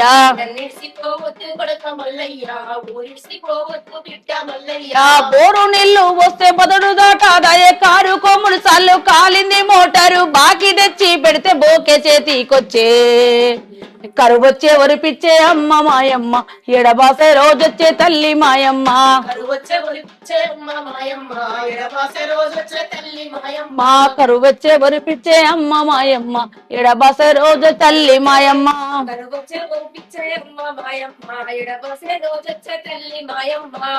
మీ ఒక తరం వెళ్ళిపోయింది, మీ ముందు తరం, మీ తరం ఉంది ఇప్పుడు. ఈ వచ్చే తరం ఈ వారసత్వాన్ని, సాంస్కృతిక వారసత్వాన్ని, ప్రజా విప్లవ గేయాలను కొనసాగించే తరం ఒకటి తయారవుతుందా మీ సారథ్యంలో? తెలంగాణ సాంస్కృతిక శాఖ సారథ్యంలో? తెలంగాణ సాంస్కృతిక సారథ్యంలో పాటను బతికించడానికి ప్రభుత్వం తీసుకొస్తున్న ప్రభుత్వ పథకాలని అది ప్రజల్లోకి తీసేయడం. మనందరూ తెలిసిందన్న పాట చాలా విలువైనది. అది పాటను బంధు చేస్తే తూటాలై వేలుతాం, ఆటను బంధు చేస్తే ఆటం బాంబులైతము. పాటను బంధు చేస్తే తూటాలై వేలుతాం, పాటను బంధు చేస్తే తూటాలై వేలుతాం, ఆటను బంధు చేస్తే ఆటం బాంబులైతము. ఆటను బంధు చేస్తే ఆటం బాంబులైతం అని పాటను బంధు చేయాలని చూస్తే ఎప్పటికీ అది మోగుతూనే ఉంటది. మాలాంటి వాళ్ళం పారిపోయి వచ్చినా, బతుకు తెరువు కోసం వచ్చినా, మా అవసరాల కోసం పనిచేసిన, స్వార్థపరులమై బతుకుతున్నా, మేము మాలాంటి వాళ్ళం ఎంతమంది పోయినా సమస్యలు ఉన్న రోజులు పాట పాడేటోళ్ళు, ప్రజల పక్షాన్ని నిలబడేటోళ్ళు పుడుతూనే ఉంటారన్న. పెద్ద పెద్దోళ్ళు ఉన్నారు, కలిసిపోయిండ్రు. ఇప్పుడు ఒకళ్ళు 4 ఏళ్ళు పనిచేసిన వయసు వచ్చినాక రావాల్సిందే కానీ అందరం అంతే. రోగం వచ్చేది వస్తామో ఇంకో తిరిగి వస్తామో Accident చచ్చిపోయి చచ్చిపోతాం కదా, అయ్యో, ఎప్పుడు ఏదో చచ్చిపోతాం కదా. ఎట్లా ఒకటి, అవును. లేదు బాగా గట్టిగా ఉన్నాం కూర్చొని మంచిగా తిన్నామంటే ఎప్పుడు వస్తుంది వస్తాం కదా, 60 ఏళ్ళకైనా వస్తాం కదా. అవును. కంపల్సరీ పుడతారన్న, సమస్యలు ఉన్న రోజులు పుడతారు. సారథులు ఉన్న వాళ్ళం ప్రభుత్వం చేసే పథకాలను ప్రజలకు తీసుకెళ్ళి ఎక్కువ అవగాహన కలిగించి అవి ఎట్లా అప్లై చేసుకోవాలి, ఏం జీవో తీసుకొచ్చింది అది చెప్తే మాట రూపంలో ఎక్కువ వినరు, పాటల రూపంలో వింటారు. అందుకే వినూత్నంగా తెలంగాణ గవర్నమెంటు భాషా సంస్కృతి శాఖలో పాటలను ఎంచుకున్నది. ఇది గొప్పది. ఇంతకుముందు కూడా పాడి చెప్పేవాళ్ళు, ఏదో సీజన్ వచ్చినప్పుడు సీజన్ లాగా చేసేటోళ్ళు. ఇప్పుడు కంటిన్యూగా పాడి చెప్తున్నాం. మాలంటోళ్ళం ఎంతమంది పోయినా, మా తర్వాత వచ్చే మా ముని మనమన్లు పోయినా పాట బతికే ఉంటుందన్న. అది బతికుండడానికి మా తాపత్రయం. మీరు తెలంగాణలో చూసిండ్రు, నాకు ఎంత హ్యాపీగా ఫీల్ అవుతున్నా అంటే ఈ జన్మ ధన్యమైపోయింది. తెలంగాణ రాష్ట్రం వచ్చింది. లక్ష్యాలు ఎంతవరకు నెరవేరుతాయి అన్నీ ఒకసారి కావు, నెమ్మది నెమ్మదిగా ఒక్కోటి అవుతూ ఉంటుంది. తెలంగాణ రాష్ట్రంలో తెలంగాణ యాసని భాషని మేము గోసి కట్టుకొని ఎగురితే వీళ్ళు కళాకారుల అన్నోళ్ళని రవీంద్ర భారతి మెట్లెక్క రవీంద్ర భారతిని ఆక్రమించుకొని మేము గోసి గొంగడు వేసుకొని పాట పాడుతున్నాం. నేనైతే రవీంద్ర భారతిలో ఉద్యోగం రాకముందుకు ఎన్నడూ రవీంద్ర భారతి పోలే. ఎప్పుడు మీటింగ్ పెట్టుకున్న బాగలింగంపల్లె, సుందరయ్య విజ్ఞాన కేంద్రం, ఒక ఆర్టీసీ భవనం, లేకపోతే ఇందిరా పార్కు ఎన్నో పాడేటోళ్ళం. లైఫ్లో కూడా 30 ఏళ్ళ ఉద్యమ చరిత్రలో ఎన్నడూ రవీంద్ర భారతి మెట్లెక్కలే. వాళ్ళు కథక్ కళాకారులు, భరతనాట్యం వాళ్ళు ఎక్కిరి తప్ప మేము ఎన్నడూ పోలే. ఈరోజు వాళ్ళు తక్కువ వస్తారు దాంట్లకు, మేము నెలకు ఒక రోజు పోతున్నాం. తెలంగాణ యాసని భాషని ఈ రోజు కూడా ఎవరు మనల్ని విలన్లాగా పెట్టి మా భాషను చూపించిన వాళ్ళు, అంటే రాయలసీమ భాషనైనా తెలంగాణ భాషనైనా విలన్లాగా చూపించో, రాయలసీమ తెలంగాణ రాయలసీమ వాళ్ళని వస్తేనేమో ఒక రౌడీల్లాగానో మూటాల్లాగానో చూపించారు, ఇక్కడేమో జోకర్లను చేసారు. కానీ ఇవాళ జోకర్ల భాషే సినిమా పరిశ్రమను ఏలుతుంది. ఇవాళ అవును. తెలంగాణ యాస భాష ఆ మాండలికము, తెలంగాణ ఫోక్ లేని సినిమా, ఫోక్ లేకపోతే సినిమా ఫెయిల్ అన్న. అవును, ప్రతి సినిమాలో ఒక జానపదం పెడుతున్నారు. పెడుతున్నారు. నేను ఆ విజయాన్ని కళ్ళ చూసిన ధన్యమైంది అనుకుంటున్నాను. నేను ఈరోజు తెలంగాణ లవ్ స్టోరీ కూడా తెరకెక్కుతున్న చూడు, నాకు నాకు ధన్యమైపోయింది ఆ జాలు. ఈ మధ్య మీరు ఒక కాంట్రవర్సీ స్టేట్మెంట్ ఏదో ఒకటి వచ్చింది, నన్ను బదనాం చేయొద్దండి అని. అసలు ఎందుకన్నారు ఆ మాట మీరు? దేనికి బదనాం చేయొద్దన్న? ఏదో ఒకటి వైరల్ అయింది మీది, ఒక చిన్నది, నన్ను బదనాం చేయొద్దండి అని ఏదో మీరు ఎక్కడో అన్నట్లు ఒక మాట వైరల్ అయింది. ఏ సందర్భంలో అయింది, ఎందుకు అయిందో నాకు యాక్చువల్గా తెలియదు. అంటే మామూలుగా మనిషిని బదనాం చేయొద్దంటే పొలిటికల్ లైఫ్లో ఉన్నప్పుడు, ఆడపిల్ల రాజకీయాల్లోకి వచ్చినప్పుడు, ఆడపిల్ల రోడ్డు మీద ఏ ప్రొఫెషన్లు ఉన్నా మాకు స్పెషల్ సవాళ్ళు ఉంటాయి అన్న. మీరు చూస్తుంటారు, అవును, మీడియాలో ఉన్నా ఉంటే మాకు ఎక్కడ ఉంటాయి. ఎందుకంటే మా జీవితం, మేము మా లైఫ్ స్టైల్, మేము ఇంటి దగ్గర ఉండడం, హౌస్ వైఫ్ ఉండడం, అన్ని సవాళ్ళతో కూడుకుంటుంటుంది. మాకు ప్రాబ్లం ఎక్కడ వస్తుంది అంటే మేమేం నా నుంచి ఇప్పుడు నేను ఇంటర్వ్యూ చేస్తున్నా, ఇప్పుడు వాచ్ పెట్టుకుని ఇప్పుడు వాచ్ లేదు, అది డిస్టర్బెన్స్ అవుతుందని తీసేసిన. అవును. బోడ చేతులతో ఇంటర్వ్యూ చేస్తుంది, గాజులు వేసుకోలేదు, గాజులు పెట్టుకోకుండా దీపాలు ముట్టిస్తుంది, బొట్టు పెట్టుకుంది. ఇప్పుడు ప్రిపేర్ అయ్యి మేకప్ వేసుకొని చేసే వీడియోలు కావు కదా. అవును. ఇప్పుడు ఇంటర్వ్యూ ఉన్నాం, మీరు వచ్చిన నేను కూర్చొని పాట పాడుతున్నా. దీనికి ఏదో చీర కట్టుకొని మేకప్ వేసుకోవడం అనేది కొంతమంది ఇష్టం. ఉన్నట్టు మనం ఎట్లున్నాం అట్లా పాట పాడాలని అది నా ఇష్టం. దాన్ని కాంట్రవర్సీ, అందుకే ప్రతి దాన్ని కాంట్రవర్సీ చేయడం నేను ఈజీగా తీసుకుంటున్నాను. ఏం చేసినా పర్వాలేదు, నాకు ఎట్లా బతకబోద్దని నేను ఎట్లా బతుకుతా. నా వల్ల నా ఫ్యామిలీకి ఏమైనా ఇబ్బంది ఉంటే నేను ఆలోచిస్తాను. నా వల్ల వాళ్ళకి ఏమైనా ఇబ్బంది అవుతుందంటే, ఫ్యామిలీకి, సమాజానికి, మెజారిటీ పీపుల్కు నా వల్ల నష్టం లేనప్పుడు నేను దేనికైనా సిద్ధం. మీరు కులాన్ని, మతాన్ని, వర్గాన్ని, ప్రాంతాన్ని అన్నిటినీ అతీతంగా ఒక విప్లవ మనస్తత్వంతో జీవితాన్ని కొనసాగిస్తున్నారు. మీ తరంలో మీలాగా సాహసం చేయడం అనేది చాలా గొప్ప విషయం. అప్పట్లో 30-40 ఏళ్ల కింద కులాంతర వివాహాలు అనేది చాలా పెద్ద టాపిక్. ఇప్పటికీ ఉంది. సో మీ పిల్లల్ని ఎలా పెంచుతున్నారు, వాళ్ళను ఎటువంటి భావజాలంతో మీరు ట్రైన్ చేస్తున్నారు? మా పిల్లలకైతే మేము ఏం ట్రైన్ చేయమన్నా. ఓకే. ఏం ట్రైన్ చేస్తామంటే సమాజంలో చీడ పురుగులు కావద్దు. బాబు ఉన్నాడు, వాడి వల్ల ఒక ఆడపిల్లకి ఇబ్బంది కలిగిందని, ఇలాంటి అలవాట్లు ఉన్నాయని, వీరేశం పుష్పల కొడుకు ఇట్లా అంటోడని రావద్దు. ఈ న్యాయం కోసం కొట్లాడండి, ఈ సమస్య కోసం నిలబడంటే ఏది వచ్చినా ఫేస్ చేస్తాం. మీరైనా ఫేస్ చేస్తారు, మేమైనా ఫేస్ చేస్తాం. ఆడపిల్లలు ఉన్నారనుకోండి, ఇప్పుడు ఆమె డాక్టర్ ప్రొఫెషన్ తీసుకుంది, ఎంబీబీఎస్ సెకండ్ ఇయర్ చదువుతుంది. ప్రజల కోసం ఆమె, మేము అసలు ఏం గైడ్ చేయలే. అంతకుముందు ఆమెకు ఐఏఎస్ కావాలని ఉండే. వాళ్ళ డాడీ కరోనాలో చేసిన సేవలు, వాటిని చేసినవి, చనిపోవడం చూసి, పారేసొచ్చుడు, అంత్యక్రియలు వచ్చినాక తను సఫర్ అవ్వడు, ఆ ఫీలింగ్ అంతా చూసి వైద్యం చేయడం అనేది ఇంపార్టెంట్. అది ఫ్రీ వైద్యం చేయాలి. నాకు ఏం సాధ్యపడుతో తర్వాత అంశం. నాన్నకి ఇది ఇష్టం ఉంది, డాక్టర్లు ఈ ప్రొఫెషన్ ఇష్టం ఉంది కాబట్టి నాన్న కోసం నేను డాక్టర్ని అవుతా. మేము వద్దన్నాము చాలా 10 years ఆడపిల్ల లైఫ్ ఇట్లుంటుంది వద్దంటే నాకు అది ఇష్టం, నేను అటు సైడ్ పోను, నేను ఇటే పోతాను అయింది. బాబు ఉన్నాడు, అసలు మేము ఇట్లుండమని చెప్పాం. ఇంటికి వచ్చిన వాళ్ళకి రెస్పెక్ట్గా ఉండడం, వాళ్ళతో ప్రేమగా ఉండడం, మన ఇంటికి వచ్చిన వాళ్ళకు నీళ్ళు ఇచ్చి అన్నం పెట్టి ప్రేమగా, అదే చెప్తాం తప్ప మేము ఇంకోటి ఇట్లుండాలి అట్లుండాలి ఏం చెప్పమన్నా. ఇప్పటి వరకైతే బాబు ఏం చేస్తున్నాడు? బాబు బీటెక్ అయిపోయింది, ఎంబీఏ అయిపోయింది, లండన్ ఎంబీఏ అయిపోయింది అన్న. బీటెక్ ఇండియాలోనే చేసిండు. ఇప్పుడు బిజినెస్ సైడ్ వేస్తున్నాయి అడుగులు. పాప ఎంబీబీఎస్ సెకండ్ ఏం ఇయర్. బిజినెస్ చేయాలనుకుంటున్నాడు? ఆయన ఇష్టం, ఆయనకు వదిలేసినాం, ఓకే వెతుక్కుంటుండే ఇప్పుడు. ఓకే. ఇంకోటి సేవ అంటే గుర్తొచ్చింది, మీరు ఒక ట్రస్ట్ పెట్టి చాలా సేవలు చేస్తున్నారని మా విఘ్నేష్ కూడా చెప్పాడు నాతో. అది ఉద్దీపన అనే ఒక ఫౌండేషన్, అది ఏమేం చేస్తున్నారు, అసలు ఆలోచన ఎట్లా వచ్చింది? అసలు యాక్చువల్లీ ఉద్దీపన ఫౌండేషన్ ఎమ్మెల్యే గారిది, వేముల వీరేశం గారిది, తనకు వచ్చింది. చాలా పెద్ద గొప్ప నిర్ణయం అన్న. యాజ్ ఎ వైఫ్ కాకుండా ఒక ఫ్రెండ్గా చెప్తున్నా, మేము అత్యవసర చదువులు చదివినాం, ఏమంటారు సప్లిమెంటరీ చదువులు. తను ఎమ్మెల్యే అయ్యేసరికి ఇంటర్మీడియట్ మాత్రమే అయిపోయింది. తను ఉద్యమానికి లోపలికి వెళ్ళిపోయి చదువుకోలేదు. వచ్చినాక డిగ్రీ పీజీ చేసిండు, ఇప్పుడు పిహెచ్డి కోసం ట్రై చేస్తున్నాడు. మేము ఇప్పటికీ తను అసెంబ్లీలో ఇంగ్లీష్ మాట్లాడలేడు, కష్టపడి చదువుతున్నాడు. డబుల్ ఎంఏ సర్టిఫికేట్ ఉన్నా నేను ఇంగ్లీష్ మాట్లాడాను, ఫ్లూయెంట్ ఇంగ్లీష్ మాట్లాడలేను, ఏదో బటర్ ఇంగ్లీష్ మాట్లాడతా. నాది వేరు అనుకోండి. ఎమ్మెల్యే గారికి ఏంటంటే నేను ఇంగ్లీష్ చదవలేకపోయినా, ఇంగ్లీష్ మాట్లాడలేకపోతున్నా, మాట్లాడితే ఇంకొక స్థాయిలో ఉండేదాన్ని. నేను పెద్దానికి కౌంటర్ ఇద్దును, ఇంగ్లీష్ పేపర్ల వాళ్ళతో కూడా నేను మాట్లాడదును, ఎక్కువ మెసేజ్ ఇద్దును. అనగారిన బిడ్డలు, పేద బిడ్డలు ఇంగ్లీష్ మీడియంలో చదువుకోవాలి, వాళ్ళకి ఇంగ్లీష్ చదువు కూడా కావాలి. కొనలేకపోతురు. చదువు అనేది కొనడం కాదన్న, చదువుకుంటూ వస్తుంది, చదువుకుంటే రాదు. అందుకని తను పేద పిల్లలకు నేను చదువుకోలేకపోయిన విద్యను ఇంగ్లీష్ మీడియం పిల్లలు చదివిపియాలి. ఫస్ట్ టైం ఎమ్మెల్యేగా ఉన్నప్పుడు 102 స్కూల్స్ దత్తత తీసుకున్నాడు. ఆ స్కూల్స్ అందరినీ ఇంగ్లీష్ మీడియం ప్రైమరీ సెక్షన్ కానీ స్టార్ట్ చేసిండు తనే, సొంత నిధులతోటి తనే జీతం ఇచ్చి అన్ని స్టార్ట్ చేసిండు. ఆ 5 years అయిపోయినాక అది ఆగిపోయింది. దాని తర్వాత మేము కొనసాగించడానికి సిద్ధంగానే ఉన్నాం, ఎంత కష్టమైనా, ఇంత ల్యాండ్ అమ్మేసుకున్న పెడదామని సిద్ధంగా ఉన్నాం. కానీ ఉన్నవాళ్ళు దాన్ని యాక్సెప్ట్ చేయలే, మాకేదో పేరు వస్తుందని. సరే దాన్ని కూడా రాజకీయ కోణం చూసినప్పుడు వద్దని వదిలేసి కరోనా వైపు డైవర్ట్ చేసినాం ఆ ఉద్దీపన సేవల్ని. అది అయిపోయిన తర్వాత ఇంకెప్పటికున్నా మనం ప్రజాప్రతినిధులు ఉంటేనే దీన్ని కొనసాగించగలుగుతున్నామని ఏం చేసుకున్నాం, ఇప్పుడు ప్రైవేట్ స్కూల్ పెట్టినాం. ఉద్దీపన ఫౌండేషన్ ఆధ్వర్యంలో స్కూల్ పెట్టినాం. ₹1 ఫీజు. ఎక్కడ? నకరేకల్ టౌన్ లోనే, ఇప్పుడు మనకి ఇక్కడ 1 kilometer దూరాన్ని ఉంటుంది. అది ఉద్దీపన ఫౌండేషన్ ఆధ్వర్యంలో స్కూల్ పెట్టినాం. ₹1 fees. For month for year? Yearly ₹1. Admission తీసుకున్నప్పుడు ₹1 ఫీజు. ఇప్పుడు 520 మంది పిల్లలు ఉన్నారు అందులో. ఆ రూపాయి కాన్సెప్ట్ ఏంది?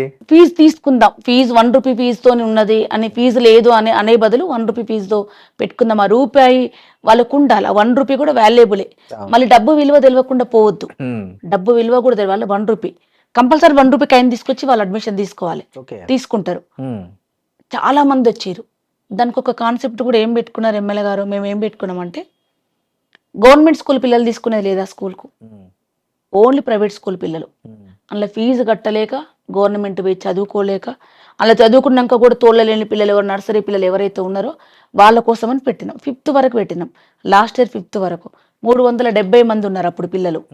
ఈ సంవత్సరం 6th 7th ఎక్స్టెన్షన్ చేసినాం. దానికి కేరళ నుంచి వచ్చినారు ఆనంద్ సార్ అని. మన ఇంగ్లీష్ బుక్ లో ముందు పేజీ సార్దే ఉంటది, ఇంగ్లీష్ బుక్ రాసిన సారే, తన పేరే ఉంటుంది సార్ది. ఫౌండర్ తను ఆనంద్ సార్ని, కేరళ ఉండి ఇప్పుడు హెల్త్ బాలేకి వెళ్ళిండు. ఫస్ట్ ఇయర్ మొత్తం కేరళ టీచర్స్ని పెట్టినాం. వాళ్ళ నుంచి మన లోకల్ వాళ్ళని ట్రైన్ చేసి పెట్టుకున్నాం. ఇప్పుడు 6th 7th పెట్టినాం. 570 మంది పిల్లలు. Next year 8th 9th 10th చేస్తాం.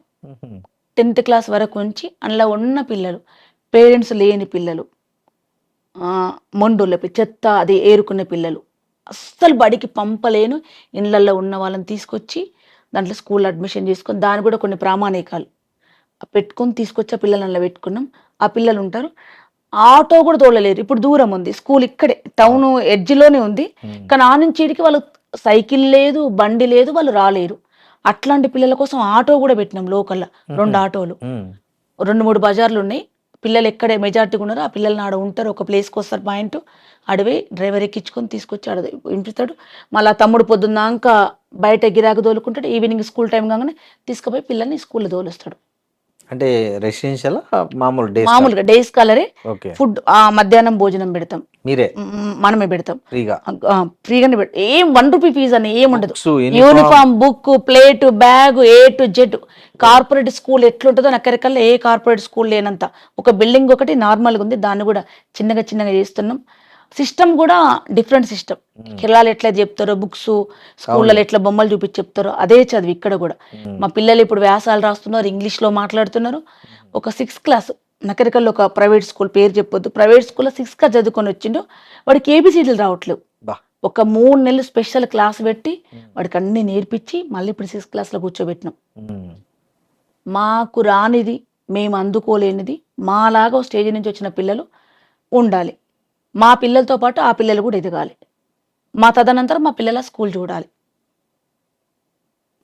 దాని నుంచి దాతల నుంచి ₹1 కూడా తీసుకోమన్నా, ఎవరి దగ్గర నుంచి లేదు. మేము కష్టపడ్డ దాంతో ఆ స్కూలు 15 మంది టీచర్స్ ఉంటారు, వాళ్ళే స్కూలు అన్ని నడిపిస్తారు. ఇప్పుడు మహిళలకు అనేక రంగాల్లో అడ్డంకులు ఉన్నాయి. యాజ్ ఏ మహిళగా మీరు ఉద్యమంలో మీరందరూ తల్లిదండ్రులాగా అన్నదమ్ములా చూస్తున్నారు. ఉద్యమం తర్వాత జనజీవన స్రవంతిలో ఉన్న తర్వాత ఇప్పటి వరకు రాజకీయంగా కావచ్చు లేదా సాంస్కృతికంగా కావచ్చు ఎక్కడైనా వేధింపులు కానీ ఇబ్బందులకు కానీ గురైన సందర్భం ఉందా? మిమ్మల్ని చాలా బాధ పెట్టిన సంఘటన ఏదన్నా? నా కర్మ ఏందంటనా, ఉద్యమంలో ఉన్నప్పుడు పోరాటాలు, అమ్మాయిల మీద అగత్యాలు జరుగుతున్నాయి. నా చిన్నగా ఇంటర్మీడియట్లో నేను స్టూడెంట్ ఆర్గనైజేషన్లో ఉన్నప్పుడు కాలేజీల దగ్గర ఇంటర్వెల్ అవుతున్నప్పుడు నేను కాపలా కాసేదాన్ని. ఎవడు అమ్మాయిల కోసం ఎరవేస్తున్నాడు, ఎవరు వేధిస్తున్నారు, ఉరికిచ్చి కొట్టేదాన్ని. ఈ నకరికల్ టౌన్లోనే చాలా పెద్ద గొడవలైన, నా మీద అటాక్ చేసి చంపేంత కూడా అయింది. అంత పెద్ద శత్రుత్వం ఉండే నకరికల్ టౌన్లో. నేను విన్నదానికి స్టూడెంట్ ఆర్గనైజేషన్లో ఉండి విప్లవోద్యమంలో చూసిన దానికి ఇప్పుడు ఇక్కడ డబల్ చూస్తున్నాను. నేను తండ్రి పక్కన బిడ్డను వండబెట్టలేని కాలంలో ఉన్నాం మనం ఇప్పుడు. నా దగ్గరికి కొంతమంది వచ్చి చెప్తే నేను ఒక 1-2 నెలల దాకా మనిషిని కాలేనన్నా.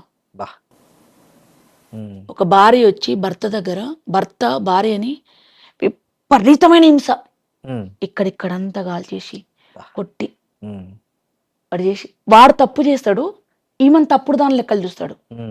ఆఫీస్లో చూసిన నేను ఇప్పుడు ఒక ఎంప్లాయీగా ఆఫీసు పోతున్నా, ఆఫీసులో ఘోరమైన వేధింపులు, ఆఫీసులలో కూడా ఎవ్వరు చెప్పుకోరన్నా. ఎంత బాధ ఉన్నా అవసరం వస్తే ఈ బెంచ్ తీసి ఇంకొక అన్నం వేసుకొని కూర్చుంటారు.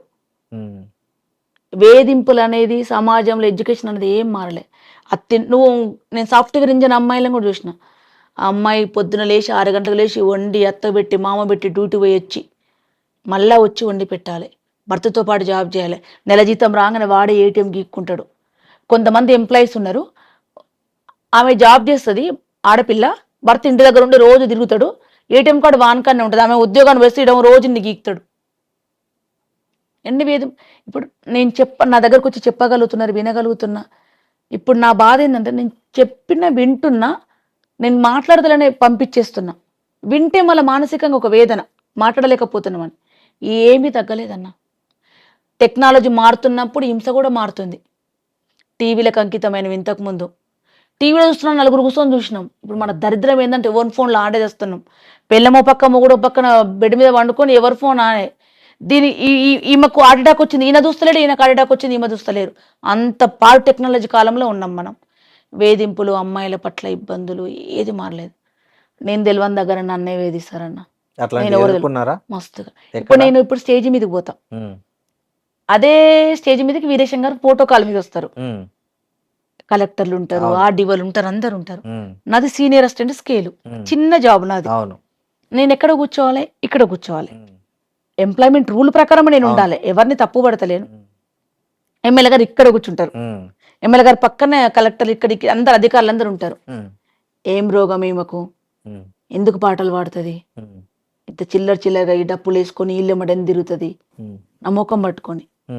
వీరేశానికి ఎందుకు ఆమె పాట పాడుతుంది, ఆమెకు పాట ఇష్టం అన్న, ఆమెకు ఇష్టం ఉన్న రోజులు పాడుతుంది, ఆమెకు ఇష్టం ఉన్న రోజులు ఉంటుంది అక్క, ఆమెకు అట్లా ఇష్టం. ఎంతమంది నన్ను అన్నారు, ఇంకా నువ్వు మానవ, ఎందుకు పాటలు పాడుతావు, నీకు ఏం అవసరం అని అంటారు. నేను కూరగాయలకు పోతా. కూరగాయలు అనేది ఎవరు తీసుకొస్తారు? ఇంట్లో మామూలుగా ఆడోళ్ళు మొగోళ్ళు ఎవరైనా తీసుకొస్తారు. మా ఇంట్లో వీరేశంకు బిజీ, మాకైతే ఏం అసమానతలు లేవు. ఆయన అట్లాంటి విషయంలో ఏముండదు. ఆయన కాలు కూడా నిజంగానే పోయి కూడా తెస్తాడు. నేను ఒక్కరోజు పంపుదామని డిసైడ్ అయినా, నువ్వు ఒక రోజు పో వీరు కూరగాయలకు, జనం మారుతారు. నేను కూరగాయలు పోతా, ప్రతిరోజు అంగట్లో నేను తెచ్చుకుంటాను, ఈడ తెచ్చుకుంటాను అక్కడికల్లా. ఇంకా నేను పోయినా, నువ్వెందుకు కూరగాయలకు వచ్చినావు అక్క, నువ్వెందుకు కూరగాయలకు వచ్చినావు అంటే, మరి నేను ఏం తినాలి? ఇంకొకటి, ఎమ్మెల్యే భార్య సింపుల్ గా ఉండాలని, మీలో కలిసిపోవాలని, మీతో ఉండాలి, మీ దాంట్లో ఒక మనిషి అని మీరు యాక్సెప్ట్ చేయండి ఫస్ట్. అంతే కదా, మీకు అతీతమైన మనిషి కాదు, మీతో ఉన్నందుకు హ్యాపీగా ఫీల్ అవ్వరి. ఎవరైనా సరే, ఎమ్మెల్యేలైనా మినిస్టర్లైనా వాళ్ళు కూడా మీతో పాటు మెంబర్లే. వాళ్ళ ప్రోటోకాల్ వచ్చినప్పుడు దండం పెట్టుకున్నప్పుడు వాళ్ళు పెద్దవాళ్ళు. మీతో నేను ఉన్నందుకు హ్యాపీగా ఫీల్ అవ్వండి. నేను ఇంకా పాట పాడుతున్నందుకు, అది విదేశం మన భార్య పాట పాడుతున్నా హ్యాపీగా ఫీల్ అవ్వరు తప్ప, దీన్ని కూడా రాజకీయం చేయడానికి, దీన్ని కూడా వేరే తిరిగి కామెంట్ చేయడానికి వద్దు. పాట పాడుతూ ఓట్లేస్తారా అని ఎవరన్నా? నేనేమన్నా వేముల వీరేశానికి ఓటేమని పాట పాడుతున్నా? ఆయన ఎలక్షన్లు వస్తే నేను లీవ్ పెట్టుకుని నేను నెల రోజులు ఇంట్లోనే కూర్చుంటా. ఆడపిల్లకు ఏ స్టేజ్, ముఖ్యమంత్రి నుంచి కలెక్టర్ దానికి ఏ స్టేజ్లో ఉండని అని వేధింపులు అనేవి పోలే. తిరగబడ్డ మీరు అనుకుంటారు ఆమె కలెక్టర్ అయింది, ఆమెకి ఏం బాధలు, బరాబర్ బాధలు నేను చూస్తున్న కళ్ళతోటి. భర్త బాధలు ఉన్నాయి, అత్తింటి వేధింపుల బాధలు ఉన్నాయి, ఎంప్లాయ్మెంట్ వేధింపులు ఉన్నాయి. అవి ఏం పోలేదు. అది తిరగబడ్డా పోవు, తిరగబడకున్నా పోవు. తిరగబడ్డారు అనుకో, విడాకులు తీసుకుని బరిదేగించింది అంటారు. దీనికి పైసల బల్బ్ వచ్చింది, ఎకనామికల్ సోర్సెస్ ఎక్కువైంది కాబట్టి డైవర్స్ తీసుకుందంటారు. ఏం లేకుండా ఉంటే, ఓపిక లేకుండా ఆత్మహత్య చేసుకొని చచ్చిపోవాలి. వేధింపులు అనేది నేను ప్రత్యక్షంగా చూస్తున్నందుకు ఇంకెక్కువ నరకం అని అప్పుడన్నా ఏదో పేపర్లో చూసి రోడ్డు మీద కూర్చొని ధర్నాలు చేసిన కానీ ఇప్పుడు లైవ్లో చూస్తున్నా, అదే ఎక్కువ బాధ. అది ఇంకోటి విన్నా, మీ దగ్గరికి ఇట్లా ఏదన్నా వస్తే మీరే శిక్షిస్తారంట కదా, పట్టి కొట్టి వాడిని మొత్తం సెట్ చేసి పంపిస్తారంట. నిజంగా మీ అందరు చెప్తున్నా, కొట్టే అవకాశం వస్తే నిజంగానే మీరు కొట్టమంటే మాత్రం కొడుదునన్నా. ఎప్పుడు కొట్టలే కానీ కొట్టబుద్ధి అవుతుంది నాకు. ఎందుకంటే ఎవరు కొడుతూకుంటారా అన్న. అసలు ఇప్పుడు మా ఇంటికి ఒక ఆడపిల్ల వచ్చింది, బాధలు ఉన్నాయని వచ్చింది. బాధపడి వచ్చిన వాళ్ళు కాదు, బాధించిన వాళ్ళని నేను చెప్పేది. ఎవరికి ఇంకా అవకాశం రాలే అన్న. ఎమ్మెల్యే గారు ఎవరన్నా బాధించిన వాళ్ళు, ఆడపిల్లని ఇబ్బంది పెట్టిన వాళ్ళు, ఏం కాదు పుష్ప చూసుకోమంటే చూసుకుంటే ఒక్క అవకాశం అని ఇప్పిరి మీడియా ద్వారా. నన్న ఏడ వస్తుందా నా కొట్టక ముందు వాళ్ళ వైఫ్ ఇంటికి వచ్చి మాట్లాడితేనే, నువ్వు పుష్పక కాడు వేనోగా, ఆడి వేనోగా, పెద్దోళ్ళ కాడ పోయి చెప్పినోగా అంటారు. వాళ్ళ భార్య, కొంతమంది మా ఇంటికి వాళ్ళ భార్యలే తీసుకుంటారు, వస్తే ఏమేమి నేర్పిస్తుందో అని. కొట్టే అవకాశం వస్తే ఎందుకు కొడతామన్నా? నేను ఎట్లా బతుకుతున్నా మీరు అట్లా బతకమని చెప్తాం. ఎవరైనా పెద్దవాళ్ళ వయసులో ఉన్న వాళ్ళు, తెలిసిన వాళ్ళు ఏం చెప్తారు? ఎవరు పడతారు కొడితే? ఎవరు పడతారు? మనం ఏమైనా వేసినాం అనుకో, పొద్దునవి ప్రెస్ మీట్ పెడతారు. ఎవరిని కొట్టామన్నా, మంచిగా ఉండమని చెప్తాం అంతే. ఇప్పుడు అవి కూడా లేవు 5 ఏళ్ల నుంచి, ఎవరి జోలికి వేయదు. మీ ఇంటికి మా ఇల్లు ఎంత దూరం, మా ఇంటికి మీ ఇల్లు ఎంత దూరం. సరే, చివరిగా మా కోసం మీరు ఒక డప్పుతో ఒక పాట పాడండి. దళిత పులులమ్మ అరే కారం చెడుపు స్వాములతోటి కలబడి నిలబడి పోరు చేసిన దళిత పులులమ్మ, కారం చెడుపు స్వాములతోటి కలబడి నిలబడి పోరు చేసిన దళిత పులులమ్మ. కారం చేడులో కలదొక పల్లె, పల్లె పేరురా మాదిగ పల్లె, పల్లె మాల సాయబు ఒడ్డర జాతికి మాదిగ పల్లె తల్లి లాంటిదే.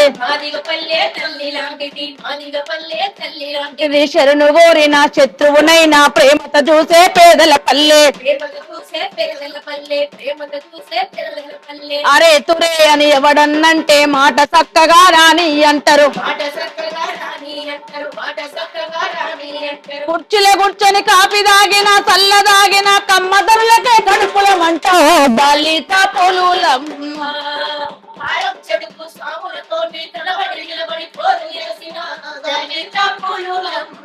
ఆరే మాదిగ పల్లె పేరు వింటరా, కమ్మదొరలకే కాళ్ళు వణుకురా. ఏ పరిసనెత్తుకొని పందమాడితే ఊరు దొరలకే ఉచ్చబడుతదే. కోటి బాధలో మునిగి తేలిన ఆడిన మాటకు అటు ఇటుగారు. అది వడ్డీల మీద వడ్డీలు గట్టి నడ్డి విరిగిన బుద్ధిమంతులే మట్టిల మట్టై మన్నుల మన్నై పండించిన ప్రతి వడ్ల గింజను బలిసిన దొరలా గరిసెలు నింపి పస్తులు బండిన కూలి బిడ్డలే తరాల నుండి యుగాల నుండి భూమి నమ్ముకొని బతుకుతున్నారు రే చెమట ఇంకని చేను లేదురా నెత్తురు ఇంకని ఇత్తు లేదురా మొలిచిన మొక్కకు ఎరువులు వాళ్ళే మొలిచిన మొక్కకు ఎరువులు కమ్మదొరలకు కాపు కొడుకులకు కడుపుల మొలిసిన కత్తులు వాళ్ళే దళిత పులులమ్మ అరే కారం చెడుపు సాములతోటి పులులమ్మ అరే పూడి గుడిసెలో పుట్టి పెరిగిన మట్టి జీవులు ఎట్టి జీవులు తన్నిన గుద్దిన తిట్టిన కుట్టిన ఎదురు చెప్పని ఎడ్డి జీవులు చెల్లిని తల్లిని అక్కను లాగిన నోరు విప్పని మూగ జీవులు కర్మదాతవా క్రైస్తవ మతమని కుంగిపోయిన కష్ట జీవులు కాలిన మనసుతో మండే గుండెతో నివురు గప్పిన నిప్పు రవ్వలు నివురు గప్పిన భూకామాందుల మదముననుసగా అంటుకున్న పెను మంటలు వాళ్ళే దళిత పులులమ్మ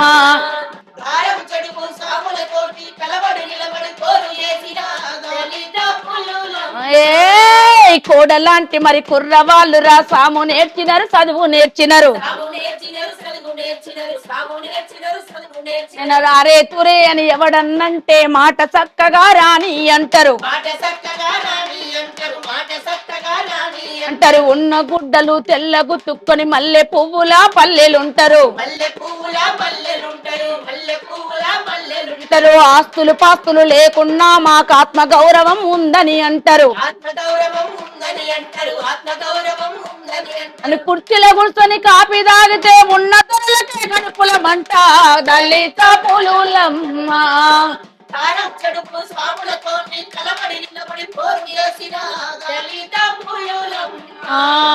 కాలువ కింద రావే అరే కాల్వ కింద వేల వేల ఎకరాలు కమ్మ దొరలత కాళ్ళ కిందరా కమ్మ దొరతనం కాళ్ళ కిందరా మాదిగ పల్లె గుండెకాయరా పేద బిడ్డలకు దుండు వందనం బిడ్డలకు దుడ్డు వందనం మాదిగ పల్లెకు గుండెకాయరా పేద బిడ్డల దుడ్డు వందనం కాశ ఓసుకొని కట్టెబట్టితే కత్తుల వలసం నేలరాలురా కత్తుల వలసం చెంగున దూకి సాము చేసితే భూతల్లే మరి దద్దరిల్లురా చేతి కర్రని చేతి కందితే 1000 మందిని ఎదరగొడతారు ధర్మ యుద్ధము తప్పయన్నడు దుడ్డు బట్టడు దుంకులాడడు దుడ్డు బట్టడు దుంకులాడడు దుడ్డు బట్టడు ఆరే దుడ్డు వందనం పేరు వింటడా దోపిడి దొరలకు వణుకు బొట్టురా మోసకారులా కత్తు దించితే నెత్తురు మడుగుల పిడికిలెత్తిన దళిత పులులమ్మ అరే కారం చెడుపు స్వాములతోటి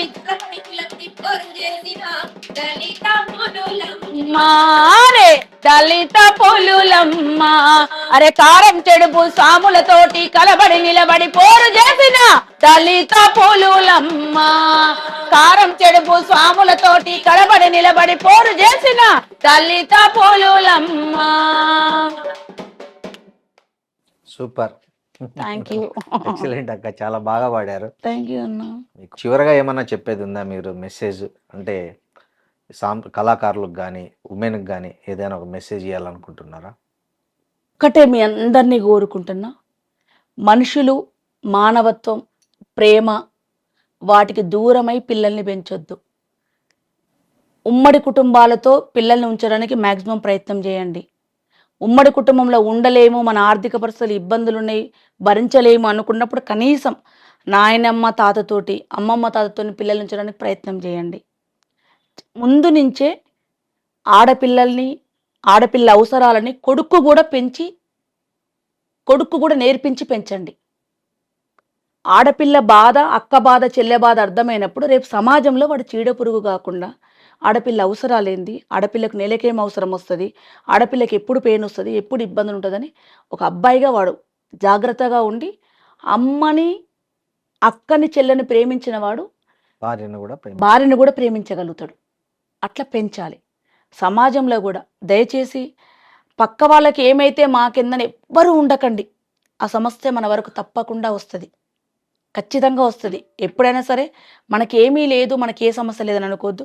మీకు చేతనైన కాడికి పెద్ద పోరాటాలు చేసి పిడికిల్లి బిగించి ఇంకోటి చేయాల్సిన అవసరం లేదు. మన పక్క వాళ్ళకి ఏదైనా ఆపద ఉంటే వాళ్ళని ఆదుకోవడం, వాళ్ళ పక్కన ఆసరాగా ఉండడం.